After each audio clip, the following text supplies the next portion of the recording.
The Science of Getting Rich by Wallace D. Wattles. Read by Anthony Wilson. Preface. This book is pragmatical, not philosophical. A practical manual, not a treatise upon theories. It is intended for the men and women whose most pressing need is for money, who wish to get rich first and philosophize afterward. It is for those who have so far found neither the time, the means, nor the opportunity to go deeply into the study of metaphysics, but who want results, and who are willing to take the conclusions of science as a basis for action, without going into all the processes by which those conclusions were reached. It is expected that the reader will take the fundamental statements upon faith, just as he would take statements concerning a law of electrical action if they were promulgated by a Marconi or an Edison, and, taking the statements upon faith, that he will prove their truth by acting upon them without fear or hesitation. Every man or woman who does this will certainly get rich, for the science herein applied is an exact science, and failure is impossible. For the benefit, however, of those who wish to investigate philosophical theories and so secure a logical basis for faith, I will here cite certain authorities. The monistic theory of the universe, the theory that one is all and that all is one, that one substance manifests itself as the seeming many elements of the material world, is of Hindu origin, and has been gradually winning its way into the thought of the Western world for 200 years. It is the foundation of all the Oriental philosophies, and of those of Descartes, Spinoza, Leibniz, Schopenhauer, Hegel, and Emerson. The reader who would dig to the philosophical foundations of this is advised to read Hegel and Emerson for himself. In writing this book, I have sacrificed all other considerations to plainness and simplicity of style, so that all might understand. The plan of action laid down herein was deduced from the conclusions of philosophy. It has been thoroughly tested, and bears the supreme test of practical experiment. It works. If you wish to know how the conclusions were arrived at, read the writings of the authors mentioned above, and if you wish to reap the fruits of their philosophies in actual practice, read this book and do exactly as it tells you to do. The Author. Chapter 1. The Right to be Rich. Whatever may be said in praise of poverty, the fact remains that it is not possible to live a really complete or successful life unless one is rich.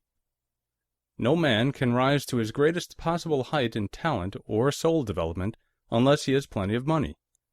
For to unfold the soul and to develop talent, he must have many things to use, and he cannot have these things unless he has money to buy them with. A man develops in mind, soul, and body by making use of things, and society is so organized that man must have money in order to become the possessor of things. Therefore, the basis of all advancement for man must be the science of getting rich. The object of all life is development, and everything that lives has an inalienable right to all the development it is capable of attaining. Man's right to life means his right to have the free and unrestricted use of all the things which may be necessary to his fullest mental, spiritual, and physical unfoldment, or in other words, his right to be rich. In this book I shall not speak of riches in a figurative way. To be really rich does not mean to be satisfied or contented with a little. No man ought to be satisfied with a little if he is capable of using and enjoying more. The purpose of nature is the advancement and unfoldment of life, and every man should have all that can contribute to the power, elegance, beauty, and richness of life. To be content with less is sinful. The man who owns all he wants for the living of all the life he is capable of living is rich, and no man who has not plenty of money can have all he wants. Life has advanced so far and become so complex that even the most ordinary man or woman requires a great amount of wealth in order to live in a manner that even approaches completeness. Every person naturally wants to become all that they are capable of becoming, This desire to realize innate possibilities is inherent in human nature. We cannot help wanting to be all that we can be. Success in life is becoming what you want to be. There is nothing wrong in wanting to get rich. The desire for riches is really the desire for a richer, fuller, and more abundant life, and that desire is praiseworthy. The man who does not desire to live more abundantly is abnormal, and so the man who does not desire to have money enough to buy all he wants is abnormal. There are three motives for which we live. We live for the body, we live for the mind, we live for the soul. No one of these is better or holier than the other. All are alike desirable, and no one of the three, body, mind, or soul, can live fully if either of the others is cut short of full life and expression. It is not right or noble to live only for the soul and deny mind or body, and it is wrong to live for the intellect and deny body or soul. We are all acquainted with the loathsome consequences of living for the body and denying both mind and soul. And we see that real life means the complete expression of all that man can give forth through body, mind, and soul. Whatever he can say, no man can be really happy or satisfied unless his body is living fully in every function, and unless the same is true of his mind and his soul. Wherever there is unexpressed possibility, or function not performed, there is unsatisfied desire. Desire is possibility seeking expression, or function seeking performance. A man's highest happiness is found in the bestowal of benefits on those he loves. Love finds its most natural and spontaneous expression in giving.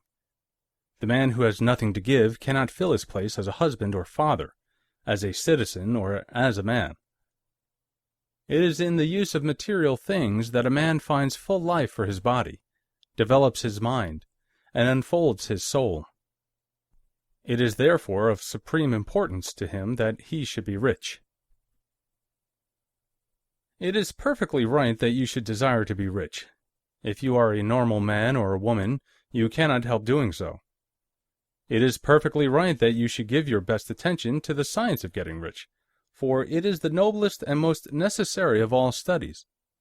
If you neglect this study, you are derelict in your duty to yourself, to God, and humanity. For you can render to God and humanity no greater service than to make the most of yourself. Chapter 2.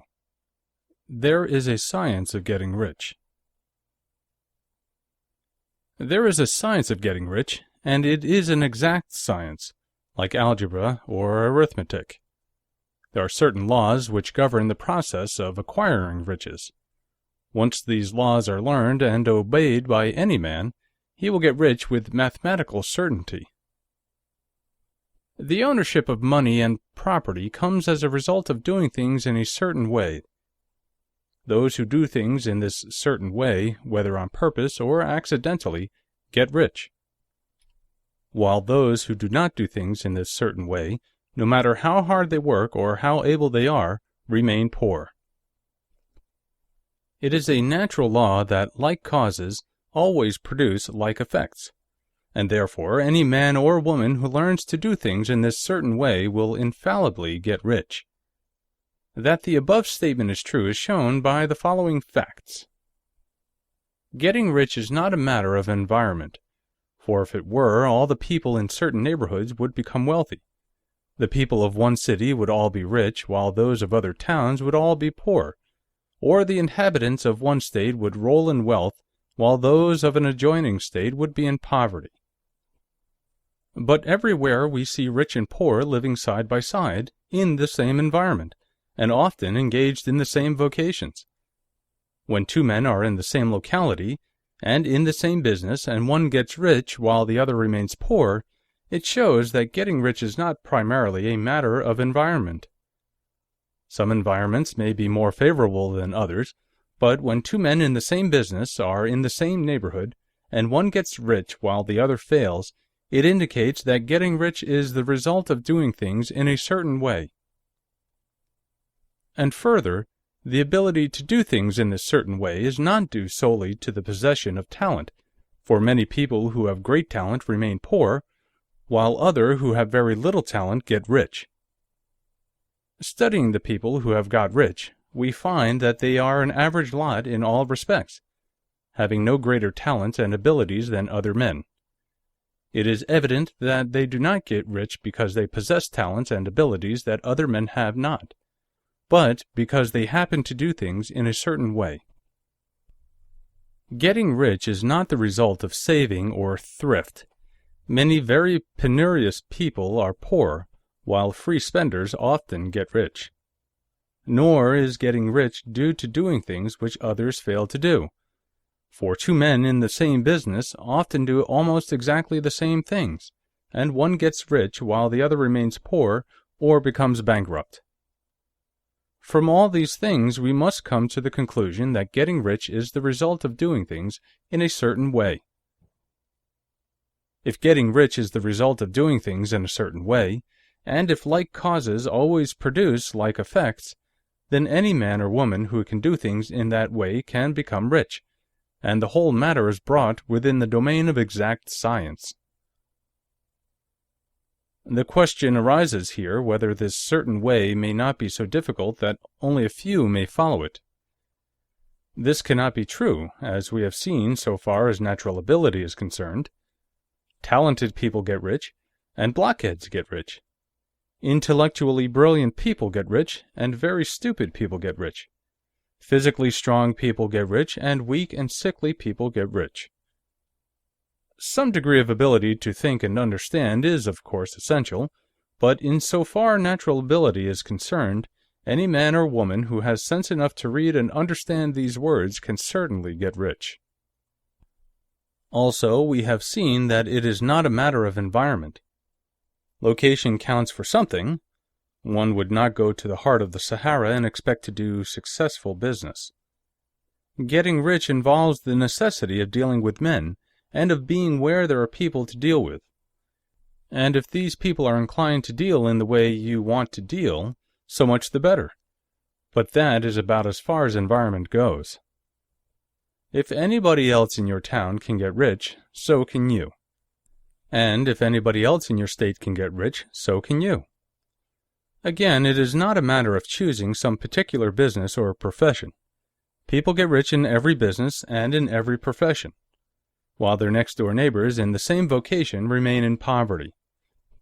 It is true that you will do best in a business which you like and which is congenial to you, and if you have certain talents which are well developed, you will do best in a business which calls for the exercise of those talents.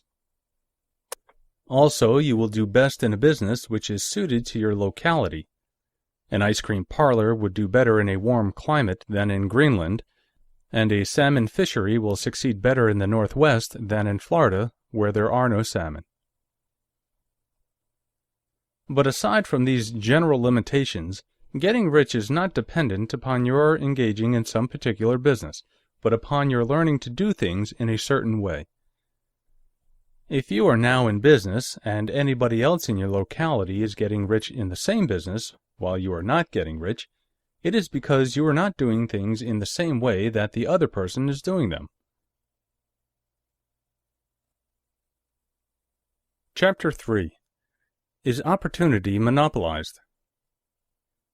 No man is kept poor because opportunity has been taken away from him, because other people have monopolized the wealth and have put a fence around it. You may be shut off from engaging in business in certain lines, but there are other channels open to you. Probably it would be hard for you to get control of any of the great railroad systems. That field is pretty well monopolized. But the electric railway business is still in its infancy, and offers plenty of scope for enterprise, and it will be but a very few years until traffic and transportation through the air will become a great industry, and in all its branches will give employment to hundreds of thousands, and perhaps to millions of people. Why not turn your attention to the development of aerial transportation instead of competing with J.J. Hill and others for a chance in the steam railway world? It is quite true that if you are a workman in the employ of the Steel Trust, you have very little chance of becoming the owner of the plant in which you work. But it is also true that if you will commence to act in a certain way, you can soon leave the employ of the Steel Trust. You can buy a farm of from 10 to 40 acres and engage in business as a producer of foodstuffs. There is great opportunity at this time for men who will live upon small tracts of land and cultivate the same intensively. Such men will certainly get rich. You may say that it is impossible for you to get the land, but I am going to prove to you that it is not impossible, and that you can certainly get a farm if you will go to work in a certain way. At different periods, the tide of opportunity sets in different directions, according to the needs of the whole and the particular stage of social evolution which has been reached. At present, in America, it is setting toward agriculture and the allied industries and professions. Today, opportunity is opened before the factory worker in his line. It is opened before the businessman who supplies the farmer more than before the one who supplies the factory worker, and before the professional man who waits upon the farmer more than before the one who serves the working class. There is abundance of opportunity for the man who will go with the tide instead of trying to swim against it. So, the factory workers, either as individuals or as a class, are not deprived of opportunity. The workers are not being kept down by their masters. They are not being ground by the trusts and combinations of capital. As a class, they are where they are because they do not do things in a certain way. If the workers of America chose to do so, they could follow the example of their brothers in Belgium and other countries and establish great department stores and cooperative industries. They could elect men of their own class to office and pass laws favoring the development of such cooperative industries, and in a few years they could take peaceable possession of the industrial field. The working class may become the master class whenever they will begin to do things in a certain way. The law of wealth is the same for them as it is for all others. This they must learn, and they will remain where they are as long as they continue to do as they do. The individual worker, however, is not held down by the ignorance or the mental slothfulness of his class. He can follow the tide of opportunity to riches, and this book will tell him how. No one is kept in poverty by a shortness in the supply of riches. There is more than enough for all. A palace as large as the Capitol at Washington might be built for every family on earth from the building material in the United States alone. And under intensive cultivation, this country would produce wool, cotton, linen, and silk enough to clothe each person in the world finer than Solomon was arrayed in all his glory, together with food enough to feed them all luxuriously. The visible supply is practically inexhaustible, and the invisible supply really is inexhaustible. Everything you see on earth is made from one original substance, out of which all things proceed. New forms are constantly being made, and older ones are dissolving, but all are shapes assumed by one thing. There is no limit to the supply of formless stuff, or original substance. The universe is made out of it, but it was not all used in making the universe. The spaces in, through, and between the forms of the visible universe are permeated and filled with the original substance, with the formless stuff, with the raw material of all things. 10,000 times as much as has been made might still be made, and even then we should not have exhausted the supply of universal raw material. No man, therefore, is poor because nature is poor, or because there is not enough to go around. Nature is an inexhaustible storehouse of riches. The supply will never run short. Original substance is alive with creative energy, and is constantly producing more forms. When the supply of building material is exhausted, more will be produced.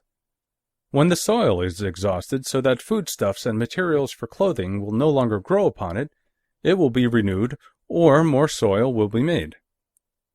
When all the gold and silver has been dug from the earth, if man is still in such a stage of social development that he needs gold and silver, more will be produced from the formless. The formless stuff responds to the needs of man. It will not let him be without any good thing. This is true of man collectively. The race as a whole is always abundantly rich, and if individuals are poor, it is because they do not follow the certain way of doing things which makes the individual man rich. The formless stuff is intelligent. It is stuff which thinks. It is alive, and is always impelled toward more life. It is the natural and inherent impulse of life to seek to live more. It is the nature of intelligence to enlarge itself, and of consciousness to seek to extend its boundaries and find fuller expression. The universe of forms has been made by formless living substance, throwing itself into form in order to express itself more fully. The universe is a great living presence, always moving inherently toward more life and fuller functioning. Nature is formed for the advancement of life. Its impelling motive is the increase of life. For this cause, everything which can possibly minister to life is bountifully provided.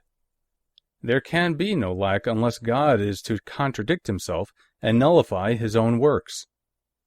You are not kept poor by lack in the supply of riches. It is a fact which I shall demonstrate a little farther on that even the resources of the formless supply are at the command of the man or woman who act and think in a certain way. Chapter 4. The First Principle in the Science of Getting Rich. Thought is the only power which can produce tangible riches from the formless substance. The stuff from which all things are made is a substance which thinks, and a thought of form in this substance produces the form. Original substance moves according to its thoughts. Every form and process you see in nature is the visible expression of a thought in original substance. As the formless stuff thinks of a form, it takes that form. As it thinks of a motion, it makes that motion. That is the way all things were created. We live in a thought world which is part of a thought universe. The thought of a moving universe extended throughout formless substance, and the thinking stuff moving according to that thought took the form of systems of planets and maintains that form. Thinking substance takes the form of its thought and moves according to the thought. Holding the idea of a circling system of suns and worlds, it takes the form of these bodies, and moves them as it thinks. Thinking the form of a slow-growing oak tree, it moves accordingly and produces the tree, though centuries may be required to do the work. In creating, the formless seems to move according to the lines of motion it has established. The thought of an oak tree does not cause the instant formation of a full-grown tree, but it does start in motion the forces which will produce the tree along established lines of growth. Every thought of a form held in thinking substance causes the creation of the form, but always, or at least generally, along lines of growth and action already established. The thought of a house of a certain construction, if it were impressed upon formless substance, might not cause the instant formation of the house, but it would cause the turning of creative energies already working in trade and commerce into such channels as to result in the speedy building of the house. And if there were no existing channels through which the creative energy could work, then the house would be formed directly from primal substance, without waiting for the slow processes of the organic and inorganic world. No thought of form can be impressed upon original substance without causing the creation of the form. Man is a thinking center and can originate thought. All the forms that man fashions with his hands must first exist in his thought. He cannot shape a thing until he has thought that thing.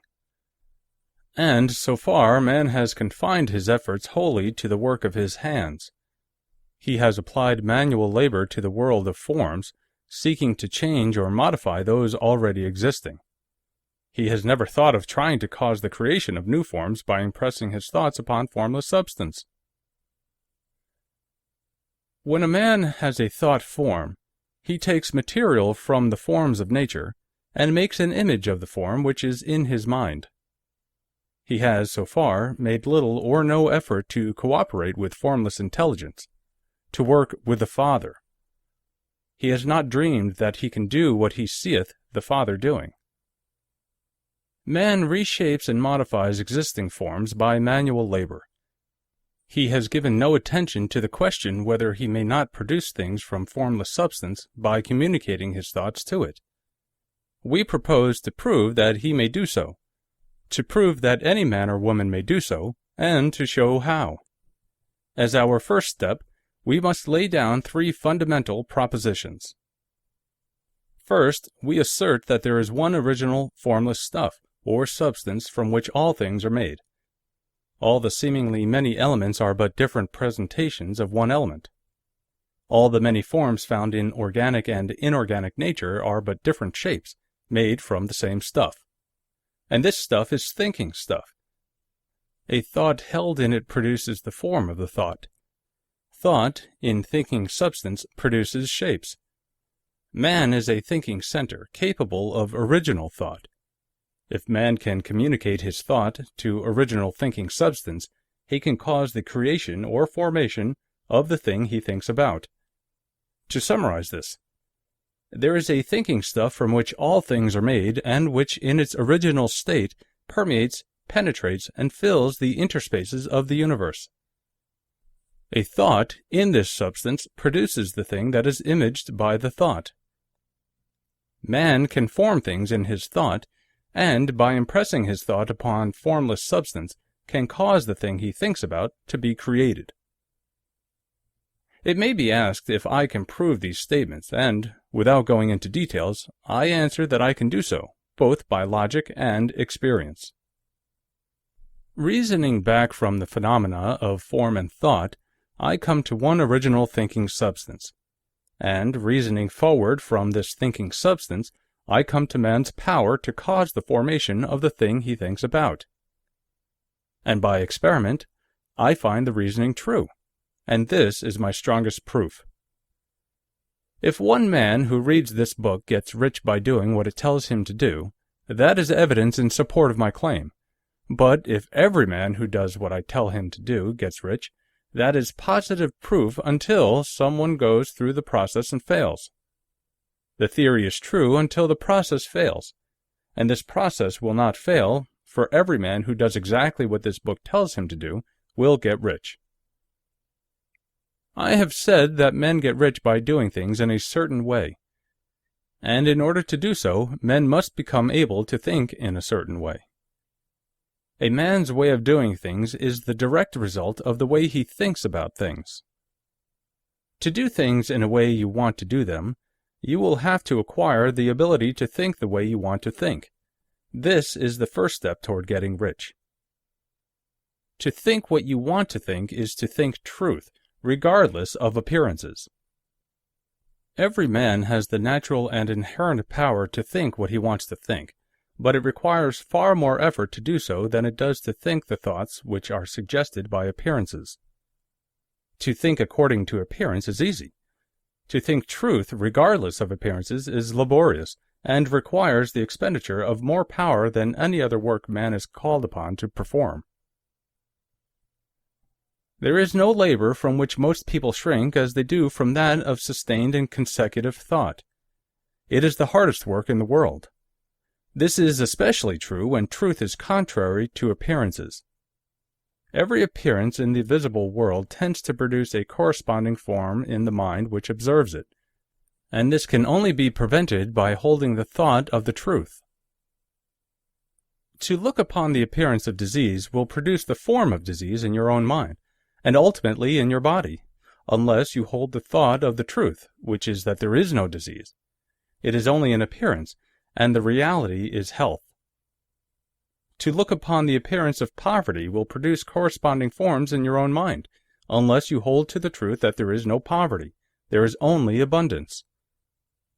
To think health when surrounded by the appearance of disease, or to think riches when in the midst of appearances of poverty, requires power.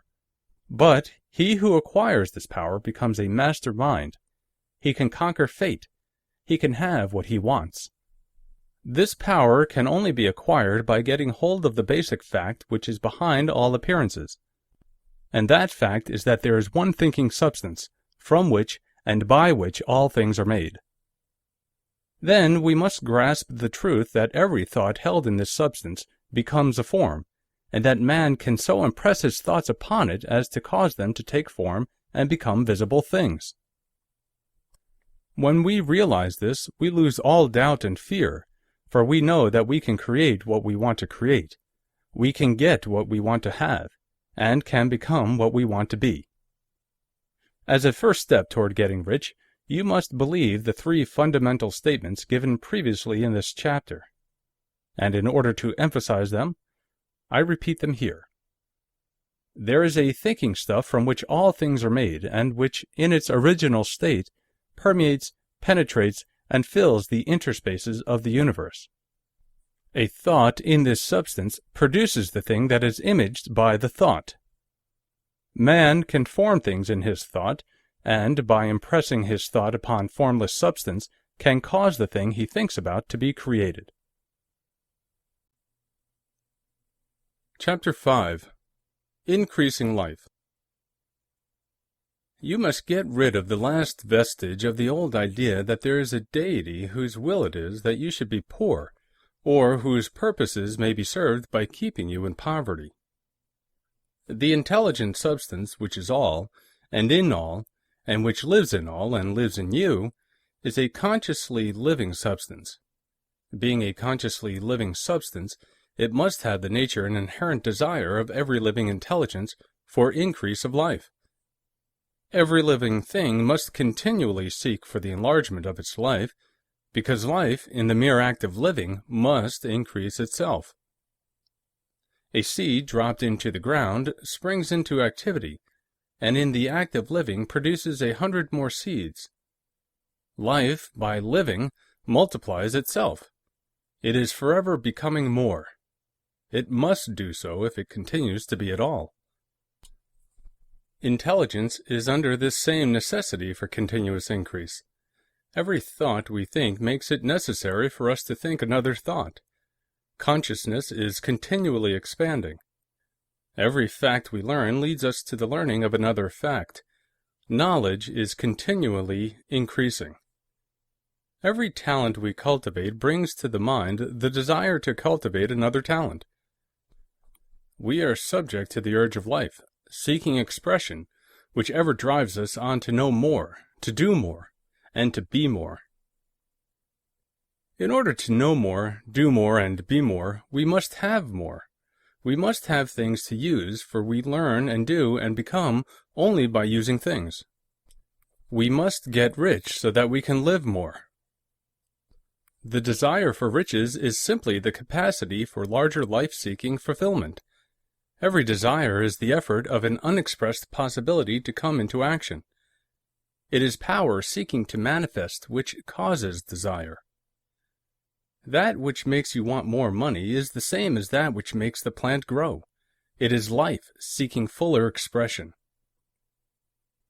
The one living substance must be subject to this inherent law of all life. It is permeated with the desire to live more. That is why it is under the necessity of creating things.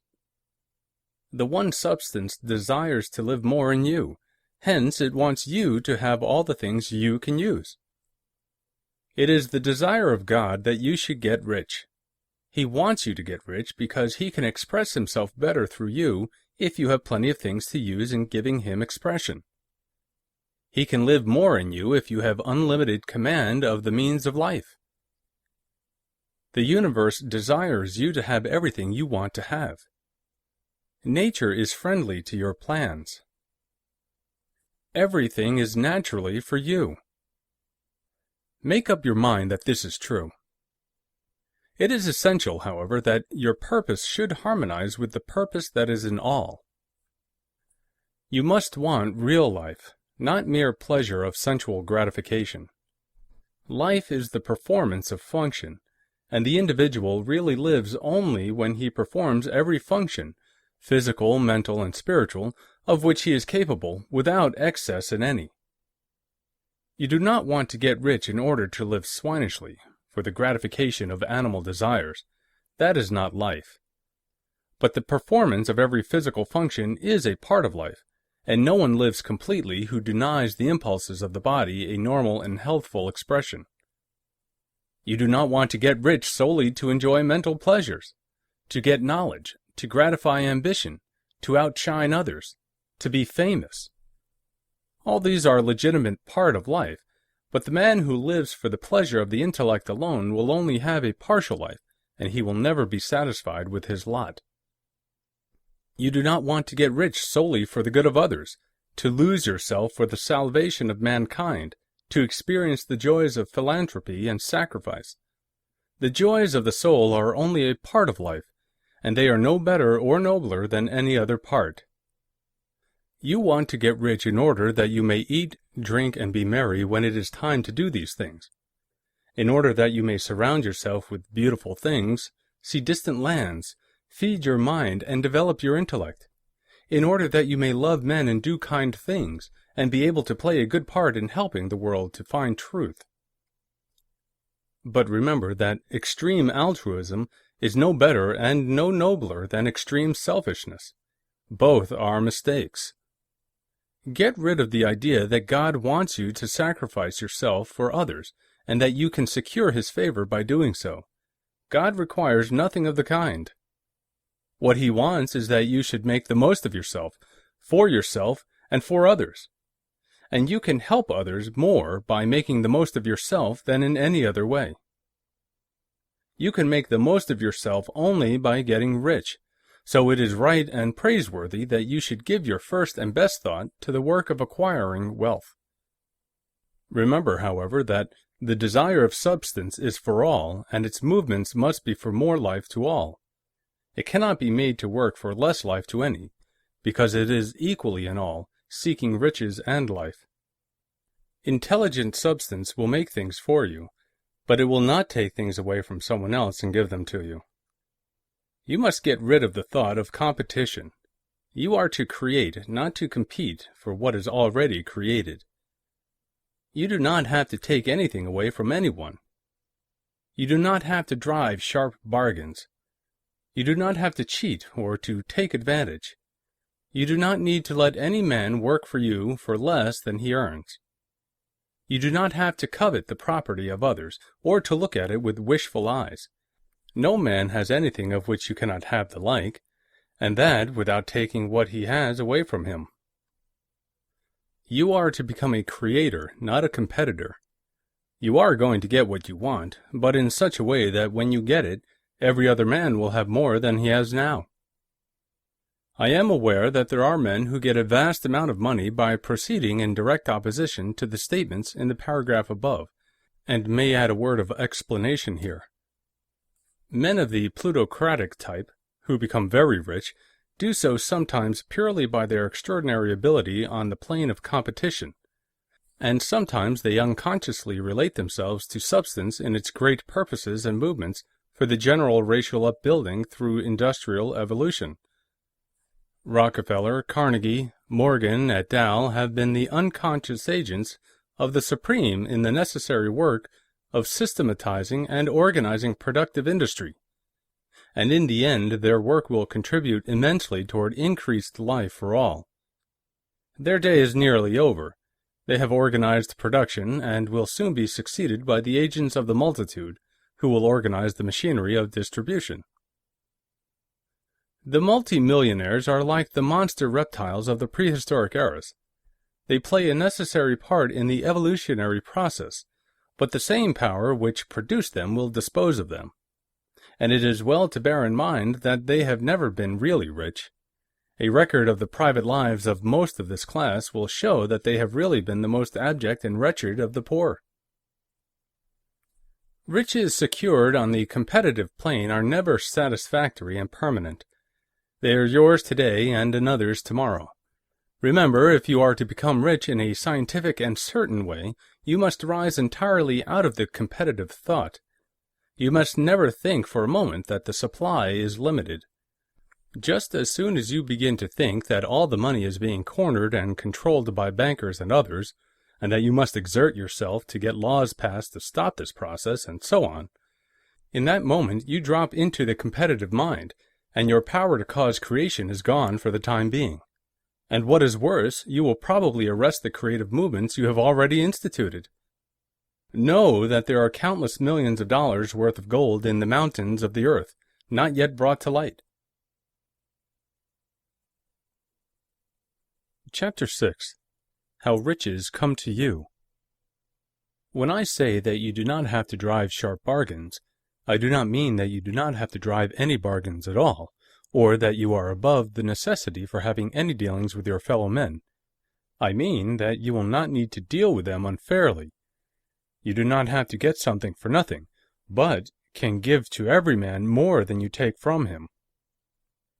You cannot give every man more in cash market value than you take from him, but you can give him more in use value than the cash value of the thing you take from him. The paper, ink, and other material in this book may not be worth the money you pay for it, but if the ideas suggested by it bring you thousands of dollars, you have not been wronged by those who sold it to you. They have given you a great use value for a small cash value. Let us suppose that I own a picture by one of the great artists, which in any civilized community is worth thousands of dollars. I take it to Baffin Ray and by salesmanship induce an Eskimo to give a bundle of furs worth $500 for it. I have really wronged him, for he has no use for the picture. It has no use value to him. It will not add to his life. But suppose I give him a gun worth $50 for his furs. Then he has made a good bargain. He has use for the gun. It will get him many more furs and much food. It will add to his life in every way. It will make him rich. When you rise from the competitive to the creative plane, you can scan your business transactions very strictly, and if you are selling any man anything which does not add more to his life than the thing he gave you in exchange, you can afford to stop it. You do not have to beat anybody in business. And if you are in a business which does beat people, get out of it at once. Give every man more in use value than you take from him in cash value. Then you are adding to the life of the world by every business transaction. If you have people working for you, you must take from them more in cash value than you pay them in wages. But you can so organize your business that it will be filled with the principle of advancement, and so that each employee who wishes to do so may advance a little every day. You can make your business do for your employees what this book is doing for you. You can so conduct your business that it will be a sort of ladder by which every employee who will take the trouble may climb to riches himself, and given the opportunity, if he will not do so, it is not your fault. And finally, because you are to cause the creation of your riches from formless substance which permeates all your environment, it does not follow that they are to take shape from the atmosphere and come into being before your eyes. If you want a sewing machine, for instance, I do not mean to tell you that you are to impress the thought of a sewing machine on thinking substance until the machine is formed without hands in the room where you sit or elsewhere. But if you want a sewing machine, hold the mental image of it with the most positive certainty that it is being made, or is on its way to you. After once forming the thought, have the most absolute and unquestioning faith that the sewing machine is coming. Never think of it or speak of it in any other way than as being sure to arrive. Claim it as already yours. It will be brought to you by the power of the supreme intelligence acting upon the minds of men. If you live in Maine, it may be that a man will be brought from Texas or Japan to engage in some transaction which will result in your getting what you want.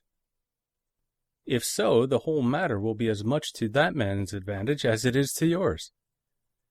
Do not forget for a moment that the thinking substance is through all, in all, communicating with all, and can influence all.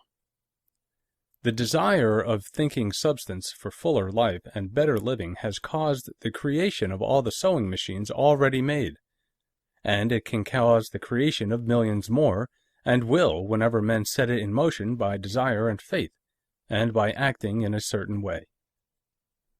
You can certainly have a sewing machine in your house, and it is just as certain that you can have any other thing or things which you want, and which you will use for the advancement of your own life and the lives of others.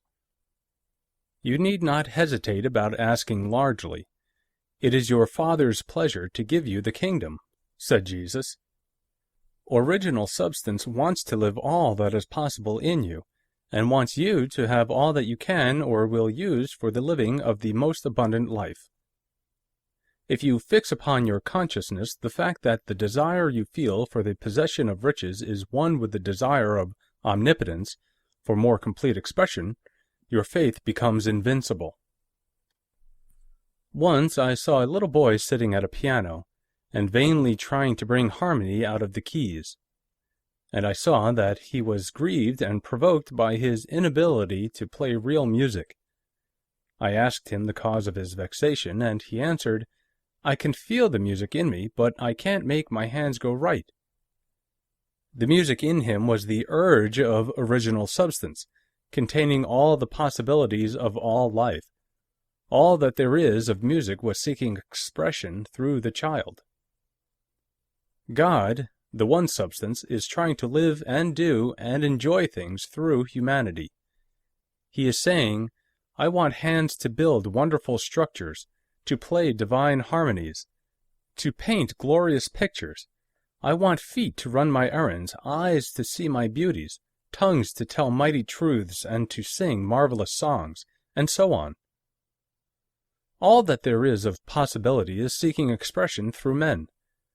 God wants those who can play music to have pianos and every other instrument, and to have the means to cultivate their talents to the fullest extent. He wants those who can appreciate beauty to be able to surround themselves with beautiful things. He wants those who can discern truth to have every opportunity to travel and observe. He wants those who can appreciate dress to be beautifully clothed, and those who can appreciate good food to be luxuriously fed. He wants all these things because it is himself that enjoys and appreciates them. It is God who wants to play and sing, and enjoy beauty, and proclaim truth and wear fine clothes, and eat good foods. It is God that worketh in you to will and to do, said Paul. The desire you feel for riches is the Infinite seeking to express himself in you as he sought to find expression in the little boy at the piano. So you need not hesitate to ask largely. Your part is to vocalize and express the desire to God. This is a difficult point with most people. They retain something of the old idea that poverty and self-sacrifice are pleasing to God. They look upon poverty as a part of the plan, a necessity of nature. They have the idea that God has finished his work and made all that he can make, and that the majority of men must stay poor because there's not enough to go around. They hold to so much of this erroneous thought that they feel ashamed to ask for wealth. They try not to want more than a very modest competence, just enough to make them fairly comfortable. I recall now the case of one student who was told that he must get in mind a clear picture of the things he desired, so that the creative thought of them might be impressed on formless substance. He was a very poor man, living in a rented house and having only what he earned from day to day, and he could not grasp the fact that all wealth was his. So, after thinking the matter over, he decided that he might reasonably ask for a new rug on the floor of his best room, and an anthracite coal stove to heat the house during the cold weather. Following the instructions given in this book, he obtained these things in a few months, and then it dawned upon him that he had not asked enough.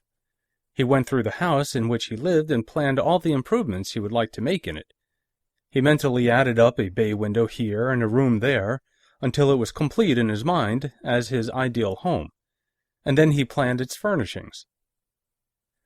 Holding the whole picture in his mind, he began living in the certain way, and moving toward what he wanted. And he owns the house now, and is rebuilding it after the form of his mental image, and now, with still larger faith, he is going on to get greater things. It has been unto him according to his faith, and it is so with you and with all of us. Chapter 7. Gratitude.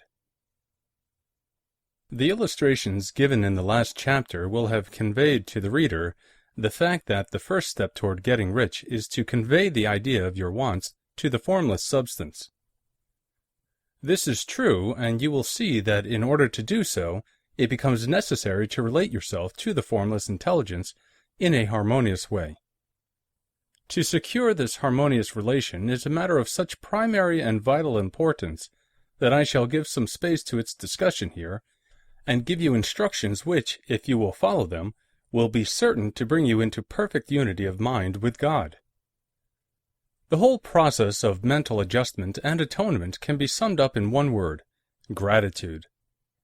First, you believe that there is one intelligent substance, from which all things proceed.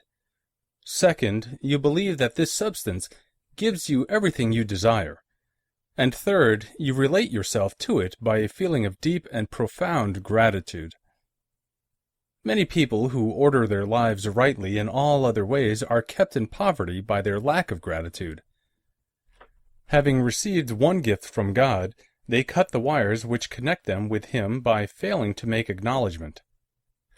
It is easy to understand that the nearer we live to the source of wealth, the more wealth we shall receive. And it is easy also to understand that the soul that is always grateful lives in closer touch with God than the one which never looks to Him in thankful acknowledgment. The more gratefully we fix our minds on the Supreme when good things come to us, the more good things we will receive, and the more rapidly they will come. And the reason simply is that the mental attitude of gratitude draws the mind into closer touch with the source from which the blessings come.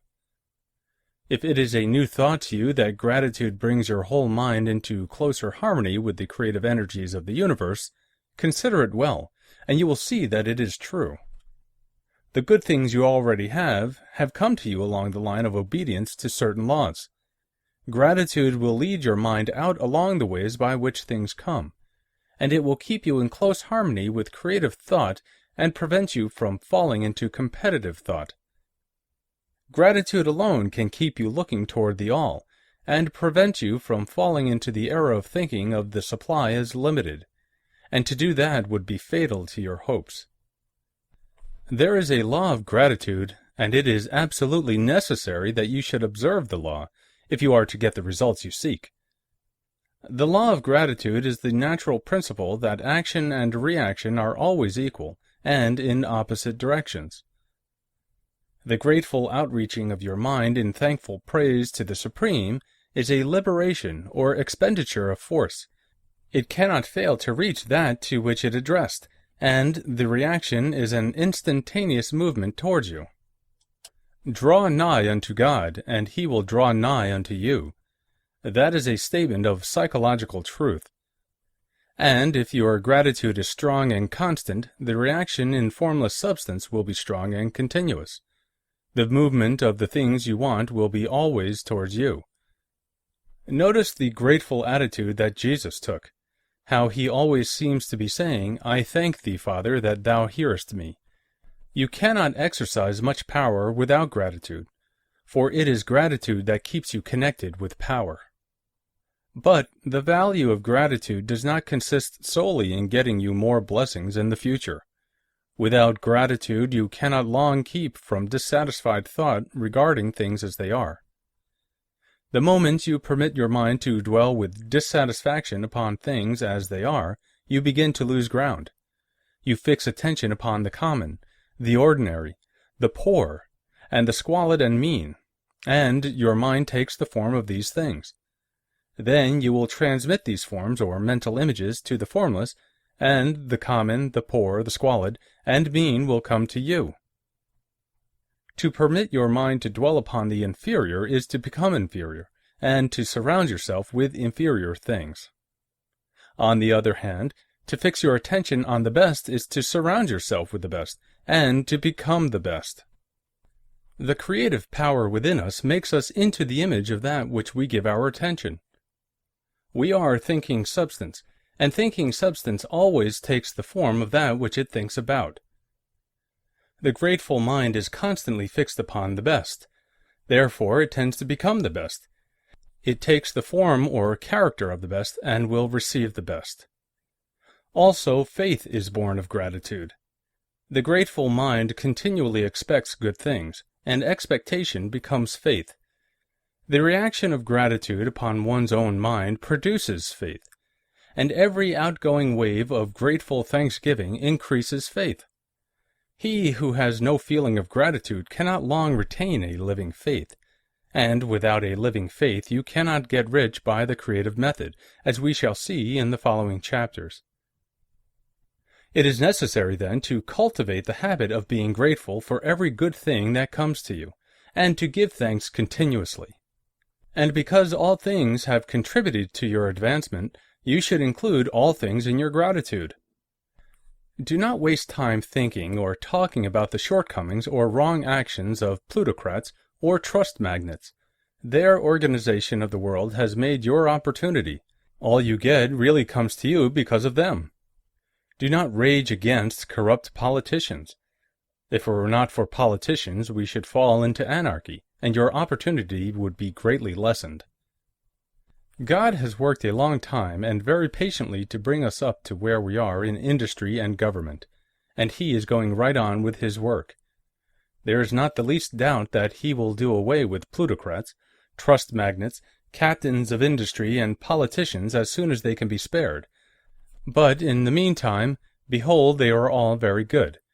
Remember that they are all helping to arrange the lines of transmission along which your riches will come to you, and be grateful to them all. This will bring you into harmonious relations with the good in everything, and the good in everything will move toward you. Chapter 8. Thinking in the Certain Way. Turn back to Chapter 6 and read again the story of the man who formed a mental image of his house, and you will get a fair idea of the initial step toward getting rich. You must form a clear and definite mental picture of what you want. You cannot transmit an idea unless you have it yourself.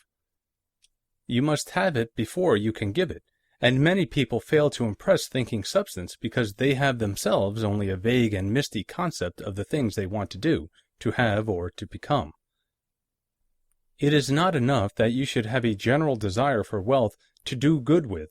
Everybody has that desire. It is not enough that you should have a wish to travel, see things, live more, etc. Everybody has those desires also. If you were going to send a wireless message to a friend, you would not send the letters of the alphabet in their order and let him construct the message for himself, nor would you take words at random from the dictionary. You would send a coherent sentence, one which meant something. When you try to impress your wants upon substance, remember that it must be done by a coherent statement. You must know what you want and be definite. You can never get rich or start the creative power into action by sending out unformed longings and vague desires. Go over your desires just as the man I have described went over his house. See just what you want, and get a clear mental picture of it as you wish it to look when you get it. That clear mental picture you must have continually in mind, as the sailor has in mind the port towards which he is sailing the ship. You must keep your face toward it all the time. You must no more lose sight of it than the steersman loses sight of the compass.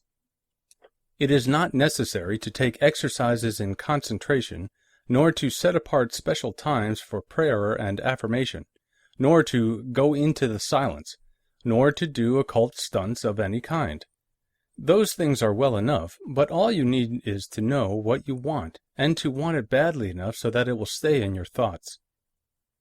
Spend as much of your leisure time as you can in contemplating your picture, but no one needs to take exercises to concentrate his mind on a thing which he really wants. It is the things you do not really care about which require effort to fix your attention upon them.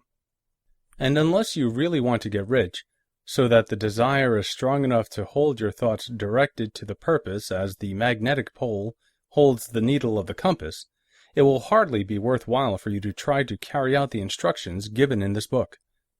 The methods herein set forth are for people whose desires for riches is strong enough to overcome mental laziness and the love of ease and make them work. The more clear and definite you make your picture then, and the more you dwell upon it, bringing out all its delightful details, the stronger your desire will be, and the stronger your desire, the easier it will be to hold your mind fixed upon the picture of what you want.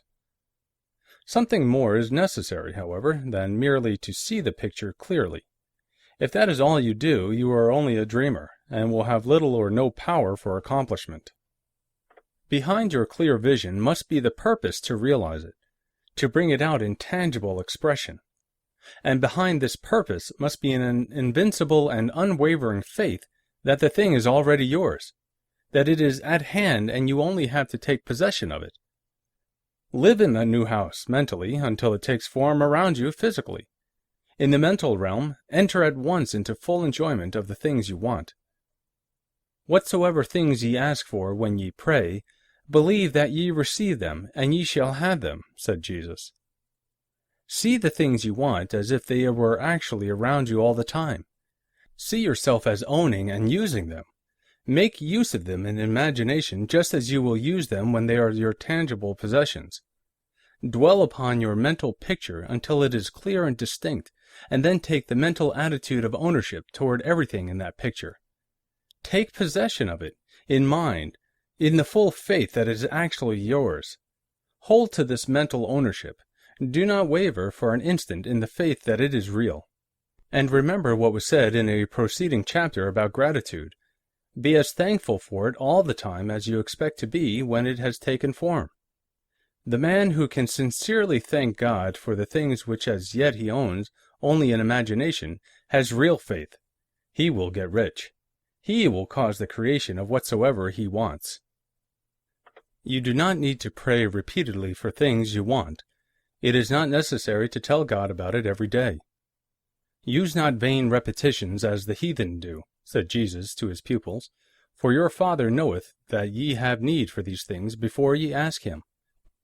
Your part is to intelligently formulate your desire for the things which make for a larger life, and to get these desires arranged into a coherent whole, and then to impress this whole desire upon the formless substance, which has the power and the will to bring you what you want. You do not make this impression by repeating strings of words. You make it by holding the vision with unshakable purpose to attain it, and with steadfast faith that you do attain it. The answer to prayer is not according to your faith while you are talking, but according to your faith while you are working. You cannot impress the mind of God by having a special Sabbath day set apart to tell him what you want, and then forgetting him during the rest of the week. You cannot impress him by having special hours to go into your closet and pray, if you then dismiss the matter from your mind until the hour of prayer comes again. Oral prayer is well enough and has its effect, especially upon yourself, in clarifying your vision and strengthening your faith. But it is not your oral petitions which get you what you want. In order to get rich, you do not need a sweet hour of prayer. You need to pray without ceasing. And by prayer I mean holding steadily to your vision, with the purpose to cause its creation into solid form, and the faith that you are doing so. Believe that ye receive them. The whole matter turns on receiving, once you have clearly formed your vision. When you have formed it, it is well to make an oral statement, addressing the Supreme in reverent prayer, and from that moment you must, in mind, receive what you ask for. Live in the new house, wear the fine clothes, ride in the automobile, go on the journey and confidently plan for greater journeys. Think and speak of all the things you have asked for in terms of actual present ownership. Imagine an environment and a financial condition exactly as you want them, and live all the time in that imaginary environment and financial condition. Mind, however, that you do not do this as a mere dreamer and castle builder. Hold to the faith that the imaginary is being realized, and to the purpose to realize it. Remember that it is faith and purpose in the use of the imagination which make the difference between the scientist and the dreamer. And, having learned this fact, it is here, that you must learn the proper use of the will. Chapter 9. How to use the will. To set about getting rich in a scientific way, you do not try to apply your willpower to anything outside of yourself. You have no right to do so anyway. It is wrong to apply your will to other men and women in order to get them to do what you wish done.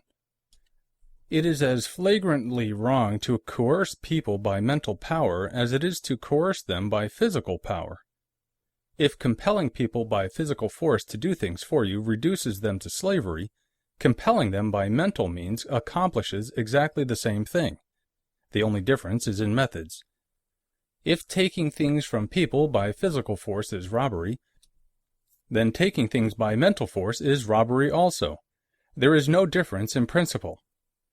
You have no right to use your willpower upon another person, even for his own good, for you do not know what is for his good. The science of getting rich does not require you to apply power or force to any other person in any way whatsoever. There is not the slightest necessity for doing so. Indeed, any attempt to use your will upon others will only tend to defeat your purpose. You do not need to apply your will to things in order to compel them to come to you. That would simply be trying to coerce God, and would be foolish and useless as well as irreverent. You do not have to compel God to give you good things, any more than you have to use your willpower to make the sun rise. You do not have to use your willpower to conquer an unfriendly deity, or to make stubborn and rebellious forces do your bidding. Substance is friendly to you, and is more anxious to give you what you want than you are to get it. To get rich, you need only to use your willpower upon yourself. When you know what to think and do, then you must use your will to compel yourself to think and do the right things. That is the legitimate use of the will in getting what you want, to use it in holding yourself to the right course. Use your will to keep yourself thinking and acting in the certain way. Do not try to project your will or your thoughts or your mind out into space to act on things or people. Keep your mind at home. It can accomplish more there than elsewhere. Use your mind to form a mental image of what you want, and to hold that vision with faith and purpose, and use your will to keep your mind working in the right way. The more steady and continuous your faith and purpose, the more rapidly you will get rich, because you will make only positive impressions upon substance, and you will not neutralize or offset them by negative impressions. The picture of your desires, held with faith and purpose, is taken up by the formless, and permeates it to great distances, throughout the universe for all I know. As this impression spreads, all things are set moving toward its realization. Every living thing, every inanimate thing, and the things yet uncreated are stirred toward bringing it into being that which you want. All force begins to be exerted in that direction. All things begin to move toward you. The minds of people everywhere are influenced toward doing the things necessary to the fulfilling of your desires, and they work for you unconsciously. But you can check all this by starting a negative impression in the formless substance. Doubt or unbelief is as certain to start a movement away from you as faith and purpose are to start one toward you. It is by not understanding this that most people who try to make use of mental science in getting rich make their failure. Every hour and moments you spend in giving heed to doubts and fears, every hour you spend in worry, every hour in which your soul is possessed by unbelief, sets a current away from you in the whole domain of intelligent substance. All the promises are unto them that believe, and unto them only. Notice how insistent Jesus was upon this point of belief, and now you know the reason why. Since belief is all important, it behooves you to guard your thoughts, and as your beliefs will be shaped to a very great extent by the things you observe and think about, it is important that you should command your attention. And here the will comes into use, for it is by your will that you determine upon what things your attention shall be fixed. If you want to become rich, you must not make a study of poverty. Things are not brought into being by thinking about their opposites. Health is never to be attained by studying disease and thinking about disease. Righteousness is not to be promoted by studying sin and thinking about sin. And no one ever got rich by studying poverty and thinking about poverty. Medicine as a science of disease has increased disease. Religion as a science of sin has promoted sin, and economics as a study of poverty will fill the world with wretchedness and want. Do not talk about poverty. Do not investigate it or concern yourself with it. Never mind what its causes are. You have nothing to do with them. What concerns you is the cure. Do not spend your time in charitable work or charity movements. All charity only tends to perpetuate the wretchedness it aims to eradicate. I do not say that you should be hard-hearted or unkind and refuse to hear the cry of need, but you must not try to eradicate poverty in any of the conventional ways. Put poverty behind you, and put all that pertains to it behind you, and make good. Get rich. That is the best way you can help the poor. And you cannot hold the mental image which is to make you rich if you fill your mind with pictures of poverty. Do not read books or papers which give circumstantial accounts of the wretchedness of the tenement dwellers, of the horrors of child labor, and so on. Do not read anything which fills your mind with gloomy images of want and suffering. You cannot help the poor in the least by knowing about these things, and the widespread knowledge of them does not tend at all to do away with poverty. What tends to do away with poverty is not the getting of pictures of poverty into your mind, but getting pictures of wealth into the minds of the poor. You are not deserting the poor in their misery when you refuse to allow your mind to be filled with pictures of that misery. Poverty can be done away with, not by increasing the number of well-to-do people who think about poverty, but by increasing the number of poor people who purpose with faith to get rich. The poor do not need charity, they need inspiration. Charity only sends them a loaf of bread to keep them alive in their wretchedness, or gives them an entertainment to make them forget for an hour or two.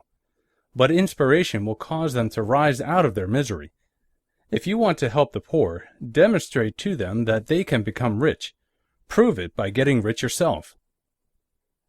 The only way in which poverty will ever be banished from this world is by getting a large and constantly increasing number of people to practice the teachings of this book. People must be taught to become rich by creation, not by competition. Every man who becomes rich by competition throws down behind him the ladder by which he rises, and keeps others down. But every man who gets rich by creation opens a way for thousands to follow him, and inspires them to do so.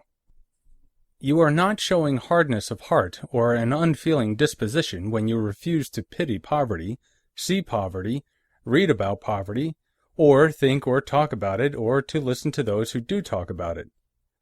Use your willpower to keep your mind off the subject of poverty, and to keep it fixed with faith and purpose on the vision of what you want.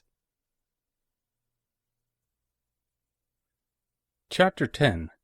Further use of the will.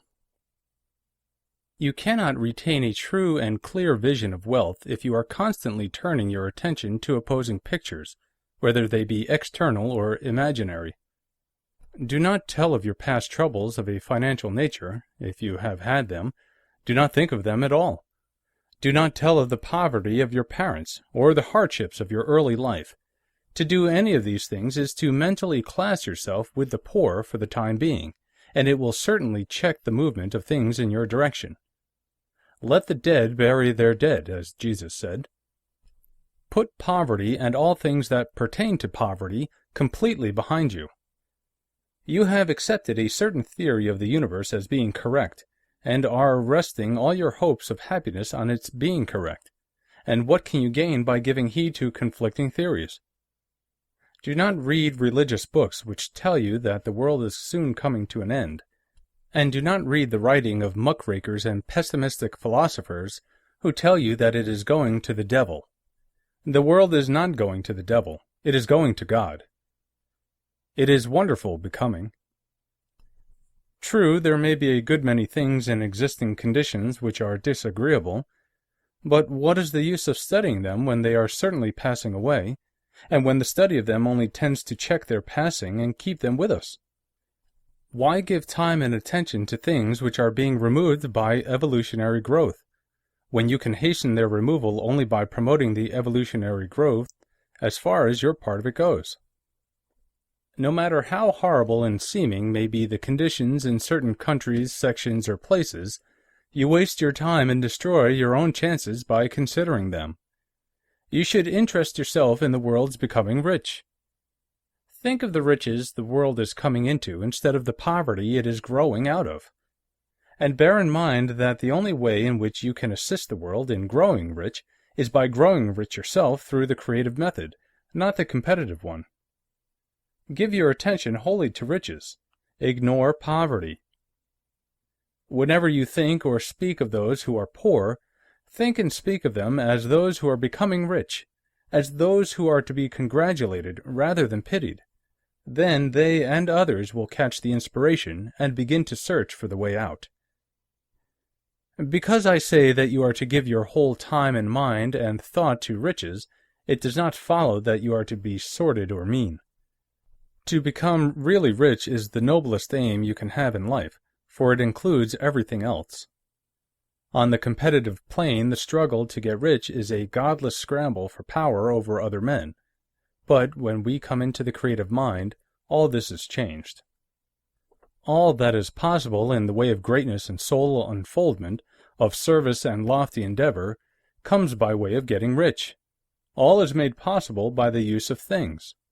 If you lack for physical health, you will find that the attainment of it is conditional on your getting rich. Only those who are emancipated from financial worry and who have the means to live a carefree existence and follow hygienic practices can have and retain health. Moral and spiritual greatness is possible only to those who are above the competitive battle for existence, and only those who are becoming rich on the plane of creative thought are free from the degrading influences of competition. If your heart is set on domestic happiness, remember that love flourishes best where there is refinement, a high level of thought, and freedom from corrupting influences. And these are to be found only where riches are attained by the exercise of creative thought, without strife or rivalry. You can aim at nothing so great or noble, I repeat, as to become rich, and you must fix your attention upon your mental picture of riches, to the exclusion of all that may tend to dim or obscure the vision.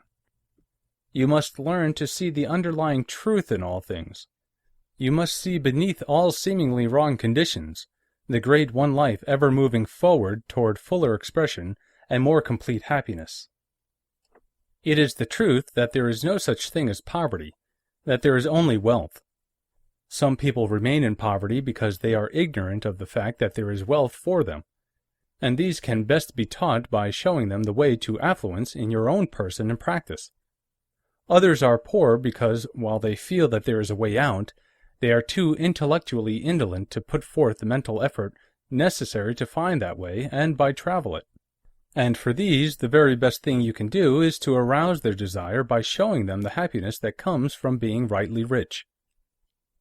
Others still are poor because, while they have some notion of science, they have become so swamped and lost in the maze of metaphysical and occult theories that they do not know which road to take. They try a mixture of many systems and fail in all. For these, again, the very best thing to do is to show the right way in your own person and practice. An ounce of doing things is worth a pound of theorizing. The very best thing you can do for the whole world is to make the most of yourself. You can serve God and man in no more effective way than by getting rich. That is, if you get rich by the creative method and not by the competitive one. Another thing, we assert that this book gives in detail the principles of the science of getting rich, and if that is true, you do not need to read any other book upon the subject. This may sound narrow and egotistical, but consider, there is no more scientific method of computation in mathematics than by addition, subtraction, multiplication, and division. No other method is possible. There can be but one shortest distance between 2 points. There is only one way to think scientifically, and that is to think in the way that leads by the most direct and simple route to the goal. No man has yet formulated a briefer or less complex system than the one set forth herein. It has been stripped of all non-essentials. When you commence on this, lay all others aside. Put them out of your mind altogether. Read this book every day. Keep it with you. Commit it to memory, and do not think about other systems and theories. If you do, you will begin to have doubts, and to be uncertain and wavering in your thought. And then you will begin to make failures. After you have made good and become rich, you may study other systems as much as you please, but until you are quite sure that you have gained what you want, do not read anything on this line but this book, unless it be the authors mentioned in the preface. And read only the most optimistic comments on the world's news, those in harmony with your picture. Also, postpone your investigations into the occult. Do not dabble in theosophy, spiritualism, or kindred studies. It is very likely that the dead still live and are near, but if they are, let them alone. Mind your own business. Wherever the spirits of the dead may be, they have their own work to do and their own problems to solve, and we have no right to interfere with them. We cannot help them, and it is very doubtful whether they can help us, or whether we have any right to trespass upon their time if they can. Let the dead and the hereafter alone, and solve your own problem. Get rich. If you begin to mix with the occult, you will start mental cross-currents which will surely bring your hopes to shipwreck. Now, this and the preceding chapters have brought us to the following statement of basic facts. There is a thinking stuff from which all things are made, and which in its original state permeates, penetrates, and fills the interspaces of the universe. A thought in this substance produces the thing that is imaged by the thought. Man can form things in his thought, and by impressing his thought upon formless substance, can cause the thing he thinks about to be created. In order to do this, man must pass from the competitive to the creative mind. He must form a clear mental picture of the things he wants, and hold this picture in his thoughts with the fixed purpose to get what he wants, and the unwavering faith that he does get what he wants, closing his mind against all that may tend to shake his purpose, dim his vision, or quench his faith. And in addition to all this, we shall now see that he must live and act in a certain way. Chapter 11. Acting in the certain way. Thought is the creative power, or the impelling force which causes the creative power to act. Thinking in a certain way will bring riches to you, but you must not rely upon thought alone, paying no attention to personal action. That is the rock upon which many otherwise scientific, metaphysical thinkers meet shipwreck, the failure to connect thought with personal action. We have not yet reached the stage of development, even supposing such a stage to be possible, in which man can create directly from formless substance without nature's processes or the work of human hands. Man must not only think, but his personal action must supplement his thought. By thought you can cause the gold in the hearts of the mountains to be impelled towards you. But it will not mine itself, refine itself, coin itself into double eagles, and come rolling along the road seeking its way into your pocket. Under the impelling power of the Supreme Spirit, men's affairs will be so ordered that someone will be led to mine the gold for you. Other men's business transactions will be so directed that the gold will be brought toward you, and you must so arrange your own business affairs that you may be able to receive it when it comes to you. Your thought makes all things, animate and inanimate, work to bring you what you want. But your personal activity must be such that you can rightly receive what you want when it reaches you.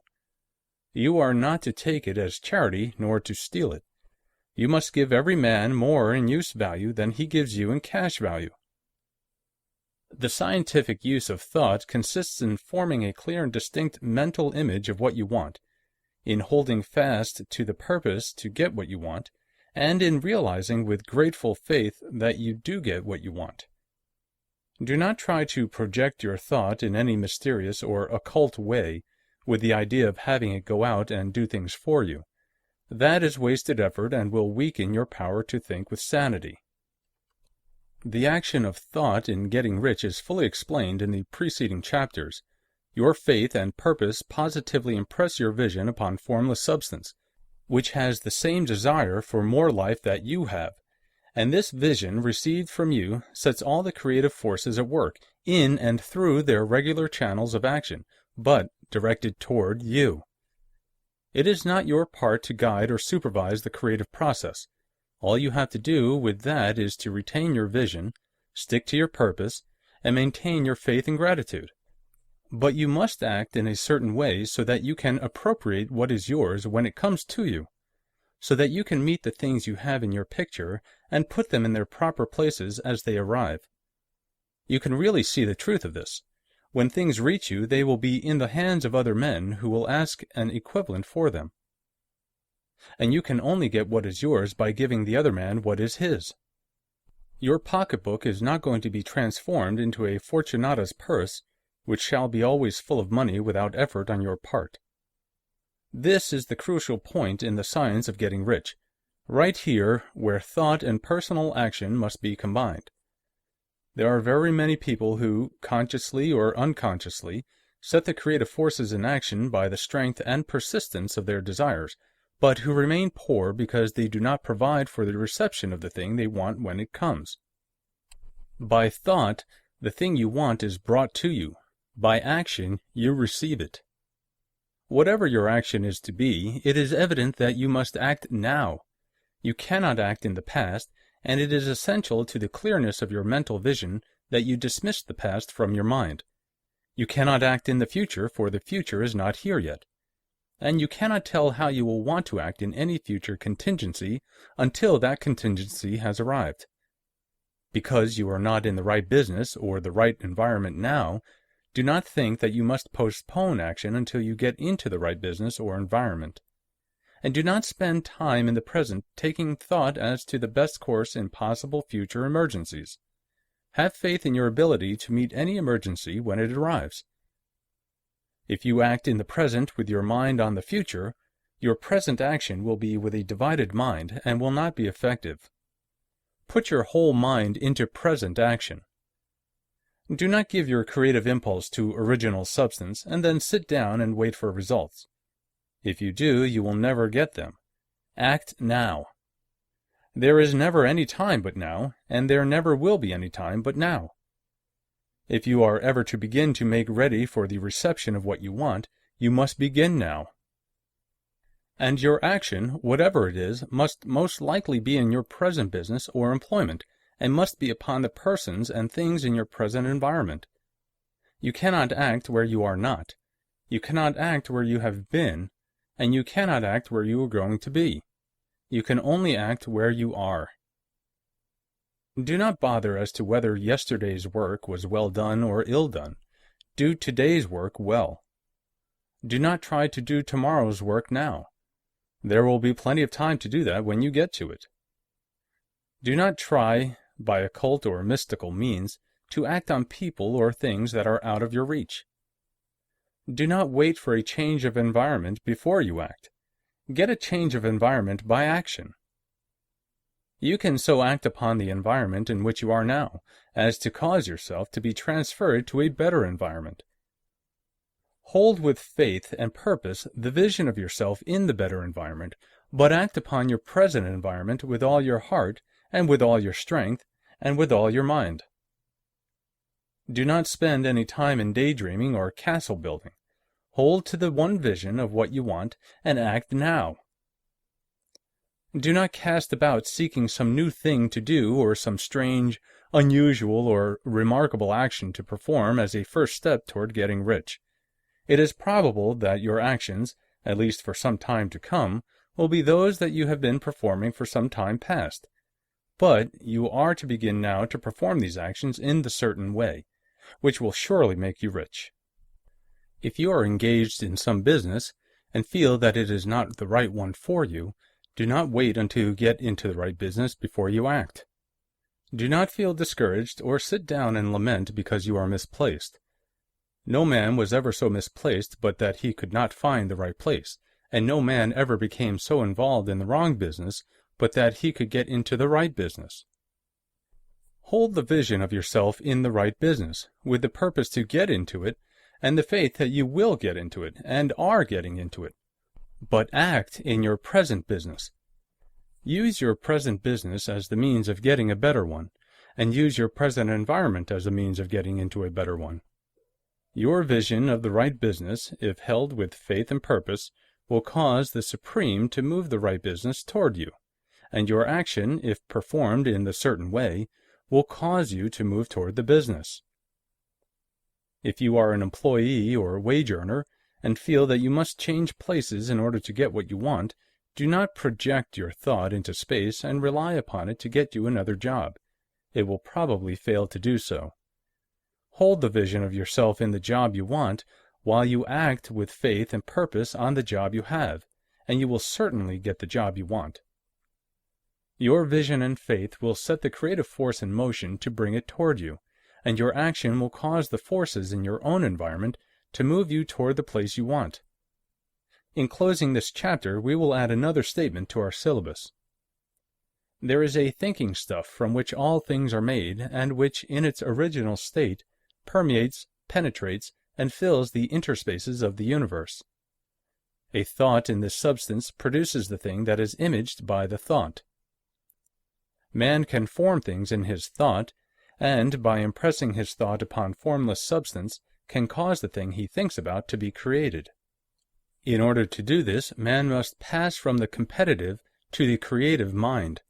He must form a clear mental picture of the things he wants, and hold this picture in his thoughts with the fixed purpose to get what he wants, and the unwavering faith that he does get what he wants, closing his mind to all that may tend to shake his purpose, dim his vision, or quench his faith. That he may receive what he wants when it comes, man must act now upon the people and things in his present environment. Chapter 12. Efficient Action.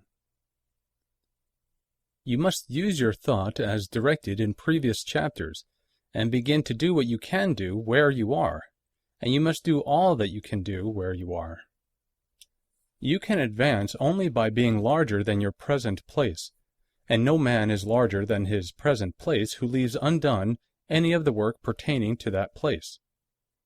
The world is advanced only by those who more than fill their present places. If no man quite filled his present place, you can see that there must be a going backward in everything. Those who do not quite fill their present places are a dead weight upon society, government, commerce, and industry. They must be carried along by others at a great expense. The progress of the world is retarded only by those who do not fill the places they are holding. They belong to a former age and a lower stage or plane of life, and their tendency is toward degeneration. No society could advance if every man was smaller than his place. Social evolution is guided by the law of physical and mental evolution. In the animal world, evolution is caused by excess of life.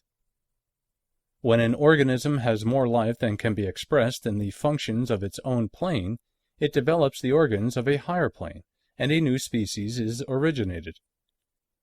There never would have been new species had there not been organisms which more than fill their places. The law is exactly the same for you. Your getting rich depends upon your applying this principle to your own affairs. Every day is either a successful day or a day of failure, and it is the successful days which get you what you want. If every day is a failure, you can never get rich, while if every day is a success, you cannot fail to get rich. If there is something that may be done today, and you do not do it, you have failed in so far as that thing is concerned, and the consequences may be more disastrous than you imagine. You cannot foresee the results of even the most trivial act. You do not know the workings of all the forces that have been set moving in your behalf. Much may be depending on your doing some simple act. It may be the very thing which is to open the door of opportunity to very great possibilities. You can never know all the combinations which supreme intelligence is making for you in the world of things and of human affairs. Your neglect or failure to do some small thing may cause a long delay in getting what you want. Do, every day, all that can be done that day. There is, however, a limitation or qualification of the above that you must take into account. You are not to overwork, nor to rush blindly into your business in the effort to do the greatest possible number of things in the shortest possible time. You are not to try to do tomorrow's work today, nor to do a week's work in a day. It is really not the number of things you do, but the efficiency of each separate action that counts. Every act is, in itself, either a success or a failure. Every act is, in itself, either effective or inefficient. Every inefficient act is a failure, and if you spend your life in doing inefficient acts, your whole life will be a failure. The more things you do, the worse for you if all your acts are inefficient ones. On the other hand, every efficient act is a success in itself, and if every act of your life is an efficient one, your whole life must be a success. The cause of failure is doing too many things in an inefficient manner and not doing enough things in an efficient manner. You will see that it is a self-evident proposition that if you do not do any inefficient acts, and if you do a sufficient number of efficient acts, you will become rich. If, now, it is possible for you to make each act an efficient one, you see again that the getting of riches is reduced to an exact science, like mathematics. The matter turns, then, on the questions whether you can make each separate act a success in itself, and this you can certainly do. You can make each act a success because all power is working with you, and all power cannot fail. Power is at your service, and to make each act efficient, you have only to put power into it. Every action is either strong or weak, and when every one is strong, you are acting in the certain way which will make you rich. Every act can be made strong and efficient by holding your vision while you are doing it, and putting the whole power of your faith and purpose into it. It is at this point that the people fail who separate mental power from personal action. They use the power of mind in one place and at one time, and they act in another place and at another time. So their acts are not successful in themselves. Too many of them are inefficient. But if all power goes into every act, no matter how commonplace, every act will be a success in itself. And, as in the nature of things, every success opens the way to other successes. Your progress toward what you want, and the progress of what you want toward you, will become increasingly rapid.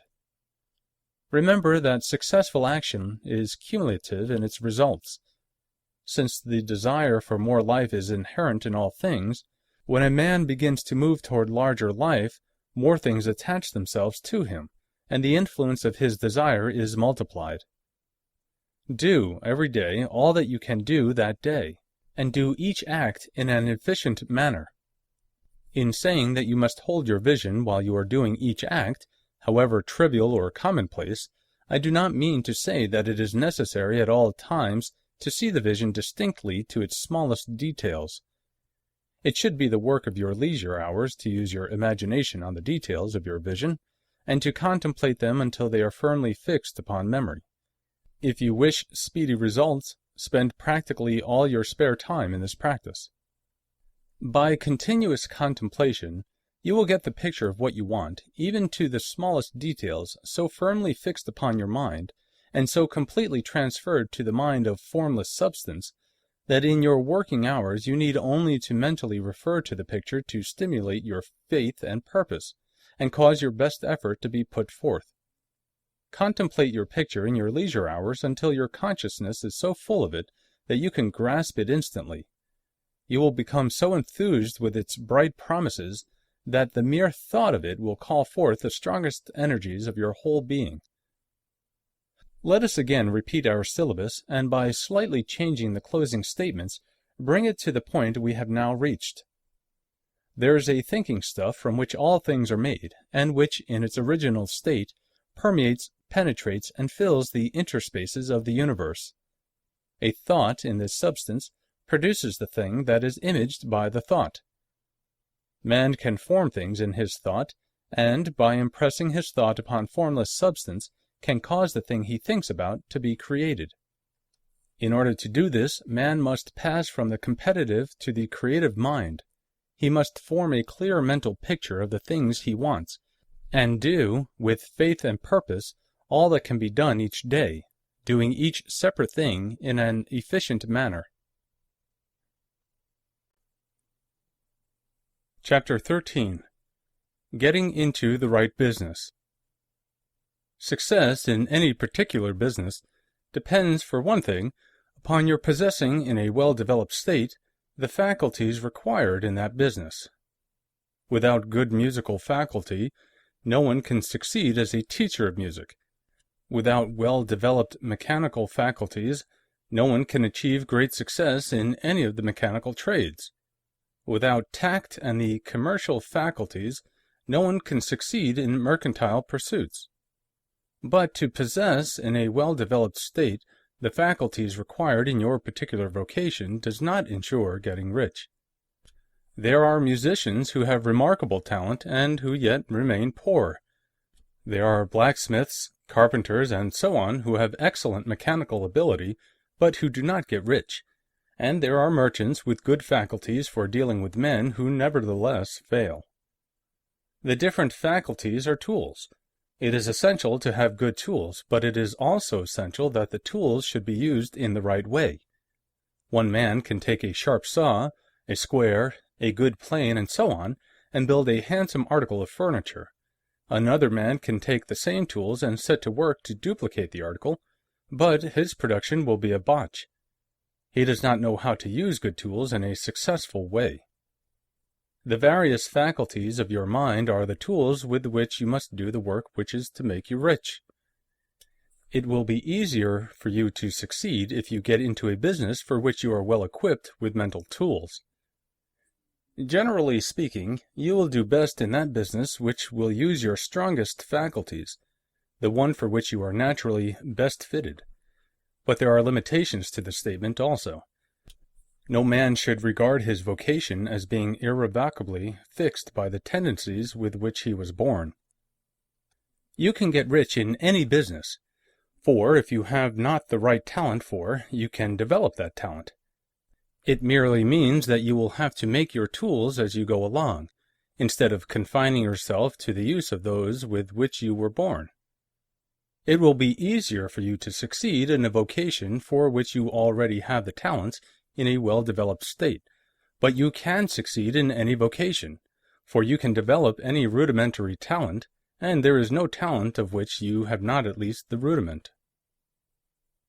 You will get rich most easily in a point of effort if you do that for which you are best fitted, but you will get rich most satisfactorily if you do that which you want to do. Doing what you want to do is life, and there is no real satisfaction in living if we are compelled to be forever doing something which we do not like to do, and can never do what we want to do. And it is certain that you can do what you want to do. The desire to do it is proof that you have within you the power which can do it. Desire is a manifestation of power. The desire to play music is the power which can play music seeking expression and development. The desire to invent mechanical devices is the mechanical talent seeking expression and development. Where there is no power, either developed or undeveloped, to do a thing, there is never any desire to do that thing. And where there is strong desire to do a thing, it is certain proof that the power to do it is strong, and only requires to be developed and applied in the right way. All things else being equal, it is best to select the business for which you have the best developed talent. But if you have a strong desire to engage in any particular line of work, you should select that work as the ultimate end at which you aim. You can do what you want to do, and it is your right and privilege to follow the business or vocation which will be most congenial and pleasant. You are not obliged to do what you do not like to do, and should not do it except as a means to bring you to the doing of the thing you want to do. If there are past mistakes whose consequences have placed you in an undesirable business or environment, you may be obliged for some time to do what you do not like to do. But you can make the doing of it pleasant by knowing that it is making it possible for you to come to the doing of what you want to do. If you feel that you are not in the right vocation, do not act too hastily in trying to get into another one. The best way, generally, to change business or environment is by growth.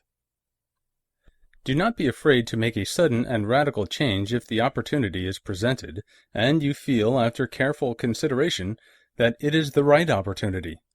But never take sudden or radical action when you are in doubt as to the wisdom of doing so. There is never any hurry on the creative plane, and there is no lack of opportunity. When you get out of the competitive mind, you will understand that you never need to act hastily. No one else is going to beat you to the thing you want to do. There is enough for all. If one space is taken, another and a better one will be opened for you a little farther on. There is plenty of time. When you are in doubt, wait. Fall back on the contemplation of your vision and increase your faith and purpose, and by all means, in times of doubt and indecision, cultivate gratitude. A day or two spent in contemplating the vision of what you want, and in earnest thanksgiving that you are getting it, will bring your mind into such close relationship with the Supreme that you will make no mistake when you do act. There is a mind which knows all there is to know, and you can come into close unity with this mind by faith and the purpose to advance in life, if you have deep gratitude. Mistakes come from acting hastily, or from acting in fear or doubt, or in forgetfulness of the right motive, which is more life to all and less to none.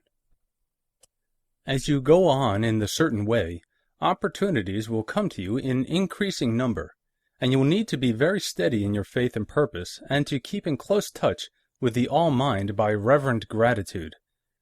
Do all that you can do in a perfect manner every day, but do it without haste, worry, or fear. Go as fast as you can, but never hurry. Remember that in the moment you begin to hurry, you cease to be a creator and become a competitor. You drop back upon the old plane again. Whenever you find yourself hurrying, call a halt. Fix your attention on the mental image of the thing you want, and begin to give thanks that you are getting it. The exercise of gratitude will never fail to strengthen your faith and renew your purpose. Chapter 14. The Impression of Increase. Whether you change your vocation or not, your actions for the present must be those pertaining to the business in which you are now engaged.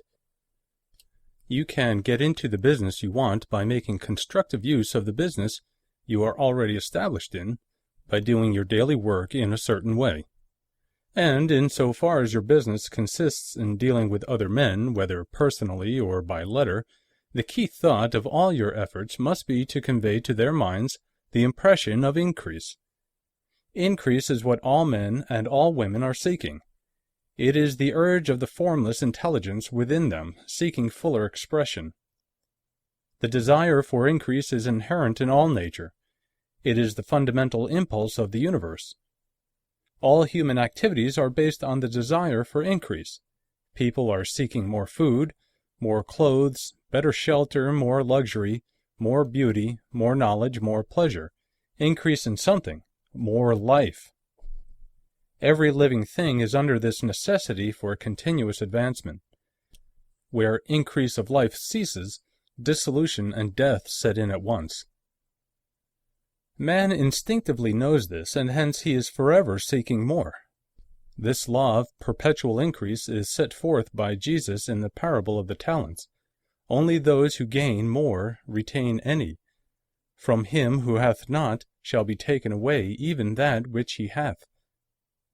The normal desire for increased wealth is not an evil or a reprehensible thing. It is simply the desire for more abundant life.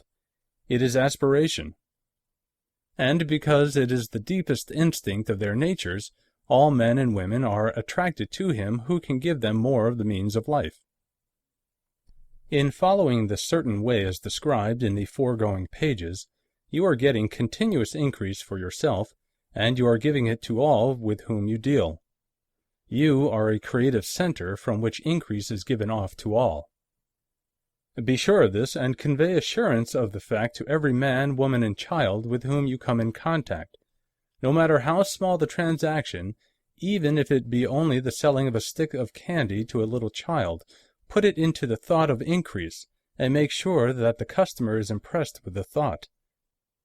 Convey the impression of advancement with everything you do, so that all people shall receive the impression that you are an advancing man, and that you advance all who deal with you. Even to the people whom you meet in a social way, without any thought of business, and to whom you do not try to sell anything, give the thought of increase. You can convey this impression by holding the unshakable faith that you yourself are in the way of increase, and by letting this faith inspire, fill, and permeate every action. Do everything that you do in the firm conviction that you are an advancing personality, and that you are giving advancement to everybody. Feel that you are getting rich, and that in so doing you are making others rich, and conferring benefits on all. Do not boast or brag of your success, or talk about it unnecessarily. True faith is never boastful. Wherever you find a boastful person, you find one who is secretly doubtful and afraid. Simply feel the faith and let it work out in every transaction. Let every act and tone and look express the quiet assurance that you are getting rich, that you are already rich. Words will not be necessary to communicate this feeling to others. They will feel the sense of increase when in your presence, and will be attracted to you again. You must so impress others that they will feel that in associating with you, they will get increase for themselves. See that you give them a use value greater than the cash value you are taking from them. Take an honest pride in doing this, and let everybody know it, and you will have no lack of customers. People will go where they are given increase, and the Supreme, which desires increase in all, and which knows all, will move toward you men and women who have never heard of you. Your business will increase rapidly, and you will be surprised at the unexpected benefits which will come to you. You will be able from day to day to make larger combinations, secure greater advantages, and to go on into a more congenial vocation if you desire to do so. But doing all this, you must never lose sight of your vision of what you want, or your faith and purpose to get what you want. Let me here give you another word of caution in regard to motives. Beware of the insidious temptation to seek for power over other men. Nothing is so pleasant to the unformed or partially developed mind as the exercise of power or dominion over others. The desire to rule for selfish gratification has been the curse of the world. For countless ages, kings and lords have drenched the earth with blood in their battles to extend their dominions, this not to seek more life for all, but to get more power for themselves. Today, the main motive in the business and industrial world is the same. Men marshal their armies of dollars and lay waste the lives and hearts of millions in the same mad scramble for power over others. Commercial kings, like political kings, are inspired by the lust for power. Jesus saw in this desire for mastery the moving impulse of that evil world he sought to overthrow. Read the 23rd chapter of Matthew and see how he pictures the lust of the Pharisees to be called master, to sit in the high places, to domineer over others, and to lay burdens on the backs of the less fortunate. And note how he compares this lust for dominion with the brotherly seeking for the common good to which he calls his disciples. Look out for the temptation to seek for authority, to become a master, to be considered as one who is above the common herd, to impress others by lavish display, and so on. The mind that seeks for mastery over others is the competitive mind, and the competitive mind is not the creative one. In order to master your environment and your destiny, it is not at all necessary that you should rule over your fellow men, and indeed, when you fall into the world's struggle for the high places, you begin to be conquered by fate and environment, and your getting rich becomes a matter of chance and speculation. Beware of the competitive mind. No better statement of the principle of creative action can be formulated than the favorite declaration of the late Golden Rule Jones of Toledo. What I want for myself, I want for everybody. Chapter 15. The Advancing Man. What I have said in the last chapter applies as well to the professional man and the wage earner as to the man who is engaged in mercantile business.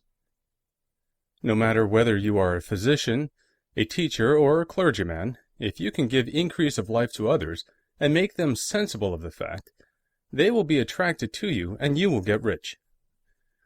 The physician who holds the vision of himself as a great and successful healer, and who works toward the complete realization of that vision with faith and purpose, as described in former chapters, will come into such close touch with the source of life that he will be phenomenally successful.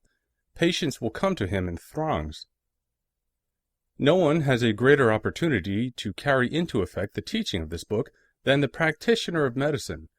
It does not matter to which of the various schools he may belong, for the principle of healing is common to all of them, and may be reached by all alike. The advancing man in medicine, who holds to a clear mental image of himself as successful, and who obeys the laws of faith, purpose, and gratitude, will cure every curable case he undertakes, no matter what remedies he may use. In the field of religion, the world cries out for the clergyman who can teach his hearers the true science of abundant life. He who masters the details of the science of getting rich, together with the allied sciences of being well, of being great, and of winning love, and who teaches these details from the pulpit, will never lack for a congregation. This is the gospel that the world needs. It will give increase of life, and men will hear it gladly, and will give liberal support to the man who brings it to them. What is now needed is a demonstration of the science of life from the pulpit. We want preachers who can not only tell us how, but who in their own persons will show us how. We need the preacher who will himself be rich, healthy, great, and beloved to teach us how to attain these things, and when he comes he will find a numerous and loyal following. The same is true of the teacher who can inspire the children with the faith and purpose of the advancing life. He will never be out of a job. And any teacher who has this faith and purpose can give it to his pupils. He cannot help giving it to them if it is part of his own life and practice. What is true of the teacher, preacher, and physician is true of the lawyer, dentist, real estate man, insurance agent, of everybody. The combined mental and personal action I have described is infallible. It cannot fail. Every man and woman who follows these instructions steadily, perseveringly, and to the letter will get rich. The law of the increase of life is as mathematically certain in its operation as the law of gravitation. Getting rich is an exact science. The wage earner will find this as true of his case as any of the others mentioned. Do not feel you have no chance to get rich because you are working where there is no visible opportunity for advancement, where wages are small and the cost of living high. Form your clear mental vision of what you want, and begin to act with faith and purpose. Do all the work you can do every day, and do each piece of work in a perfectly successful manner.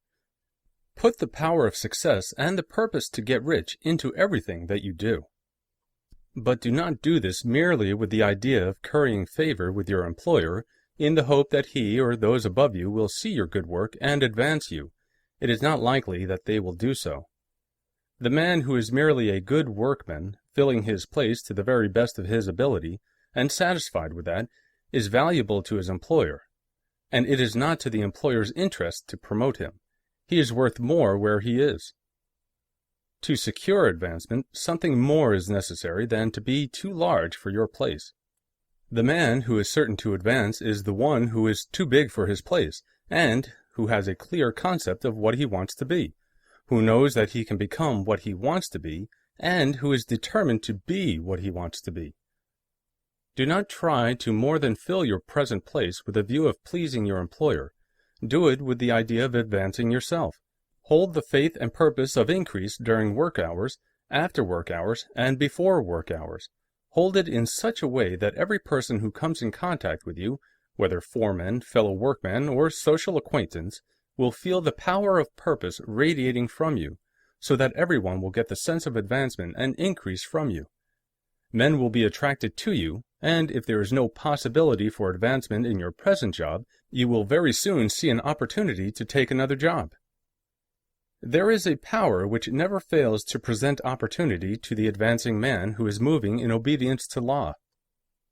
God cannot help helping you if you act in a certain way. He must do so in order to help himself. There is nothing in your circumstances or in the industrial situation that can keep you down. If you cannot get rich working for the Steel Trust, you can get rich on a 10-acre farm, and if you begin to move in the certain way, you will certainly escape from the clutches of the Steel Trust and get on to the farm or wherever else you wish to be.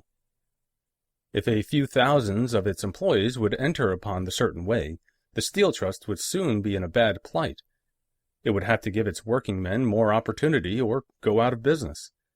Nobody has to work for a trust. The trusts can keep men in so-called hopeless conditions only so long as there are men who are too ignorant to know of the science of getting rich or too intellectually slothful to practice it. Begin this way of thinking and acting, and your faith and purpose will make you quick to see any opportunity to better your condition. Such opportunities will speedily come, for the Supreme, working in all and working for you, will bring them before you. Do not wait for an opportunity to be all that you want to be. When an opportunity to be more than you are now is presented and you feel impelled toward it, take it.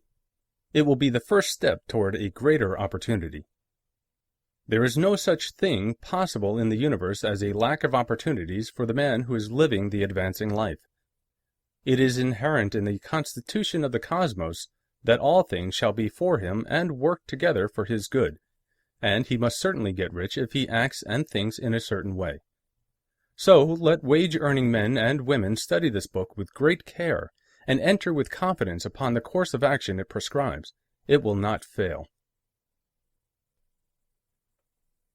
Chapter 16. Some Cautions and Concluding Observations.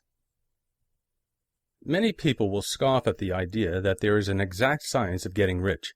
Holding the impression that the supply of wealth is limited, they will insist that social and governmental institutions must be changed before even any considerable number of people can acquire a competence. But this is not true.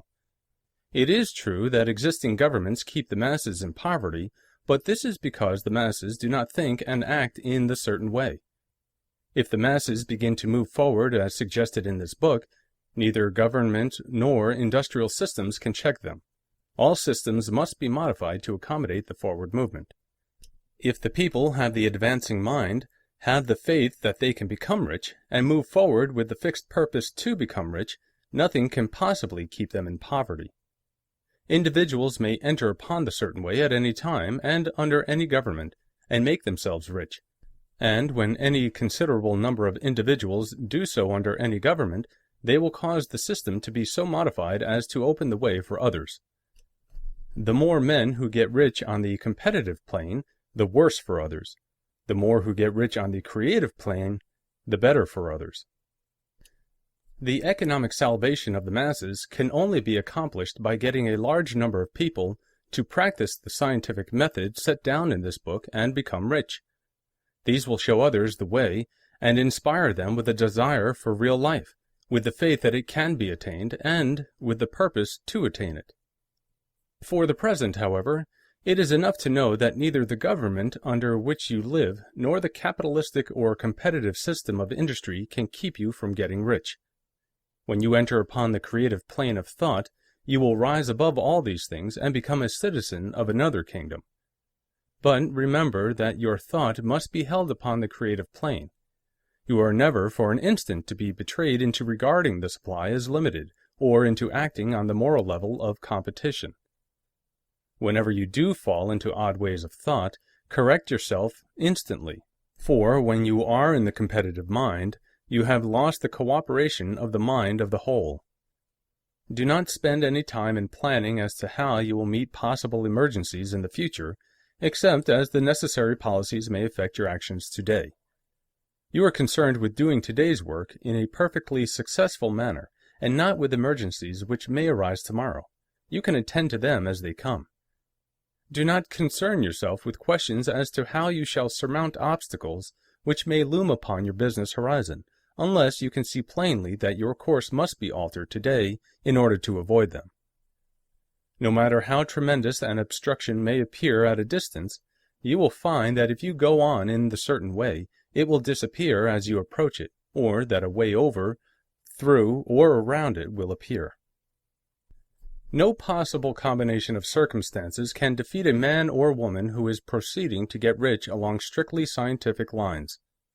No man or woman who obeys the law can fail to get rich, any more than one can multiply 2 by 2 and fail to get 4.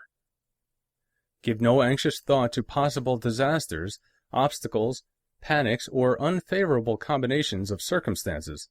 It is time enough to meet such things when they present themselves before you in the immediate present, and you will find that every difficulty carries with it the wherewithal for its overcoming.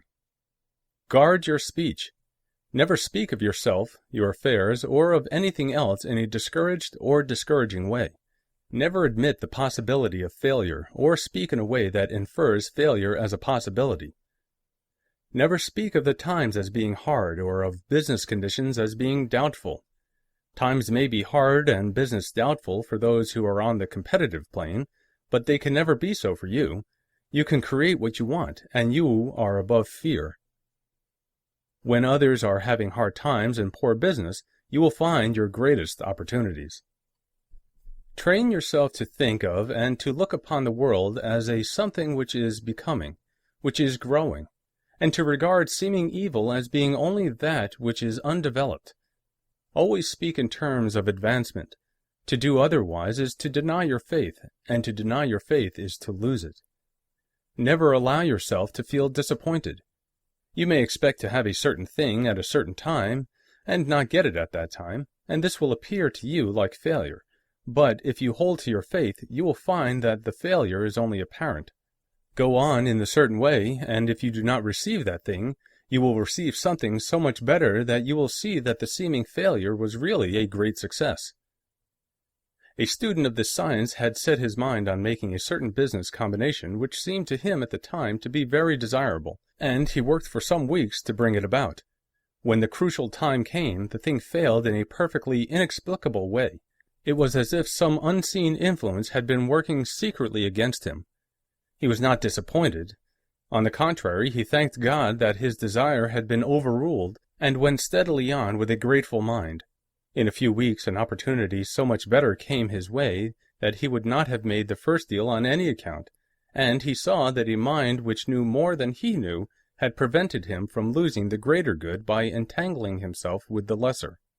That is the way every seeming failure will work out for you, if you keep your faith, hold to your purpose, have gratitude, and do every day all that can be done that day, doing each separate act in a successful manner. When you make a failure, it is because you have not asked for enough. Keep on, and a larger thing than you were seeking will certainly come to you. Remember this. You will not fail because you lack the necessary talent to do what you wish to do. If you go on as I have directed, you will develop all the talent that is necessary to the doing of your work. It is not within the scope of this book to deal with the science of cultivating talent, but it is as certain and simple as the process of getting rich. However, do not hesitate or waver for fear that when you come to any certain place you will fail for lack of ability. Keep right on, and when you come to that place, the ability will be furnished to you. The same source of ability which enabled the untaught Lincoln to do the greatest work in government ever accomplished by a single man is open to you. You may draw upon all the mind there is for wisdom to use in meeting the responsibilities which are laid upon you.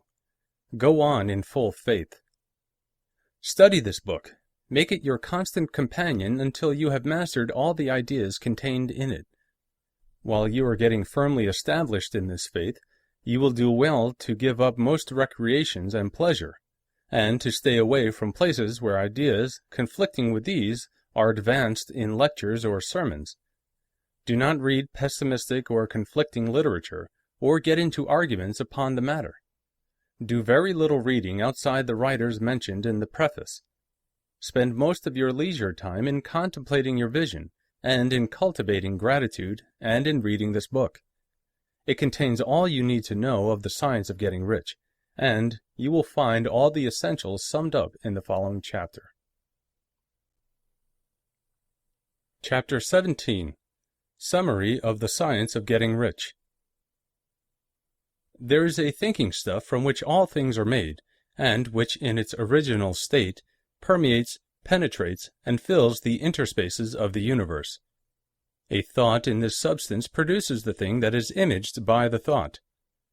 Man can form things in his thought, and by impressing his thought upon formless substance, can cause the thing he thinks about to be created. In order to do this, man must pass from the competitive to the creative mind. Otherwise, he cannot be in harmony with the formless intelligence, which is always creative and never competitive in spirit.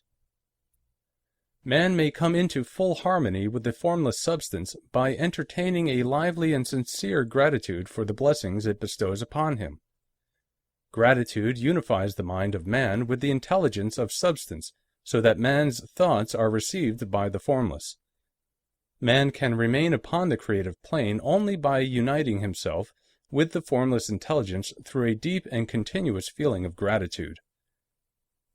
Man must form a clear and definite mental image of the things he wishes to have, to do, or to become, and he must hold this mental image in his thoughts while being deeply grateful to the Supreme that all his desires are granted to him. The man who wishes to get rich must spend his leisure hours in contemplating his vision, and in earnest thanksgiving that the reality is being given to him. Too much stress cannot be laid on the importance of frequent contemplation of the mental image, coupled with unwavering faith and devout gratitude. This is the process by which the impression is given to the formless, and the creative forces set in motion. The creative energy works through the established channels of natural growth, and of the industrial and social order. All that is included in his mental image will surely be brought to the man who follows the instructions given above, and whose faith does not waver. What he wants will come to him through the ways of established trade and commerce. In order to receive his own when it shall come to him, man must be active, and this activity can only consist in more than filling his present place.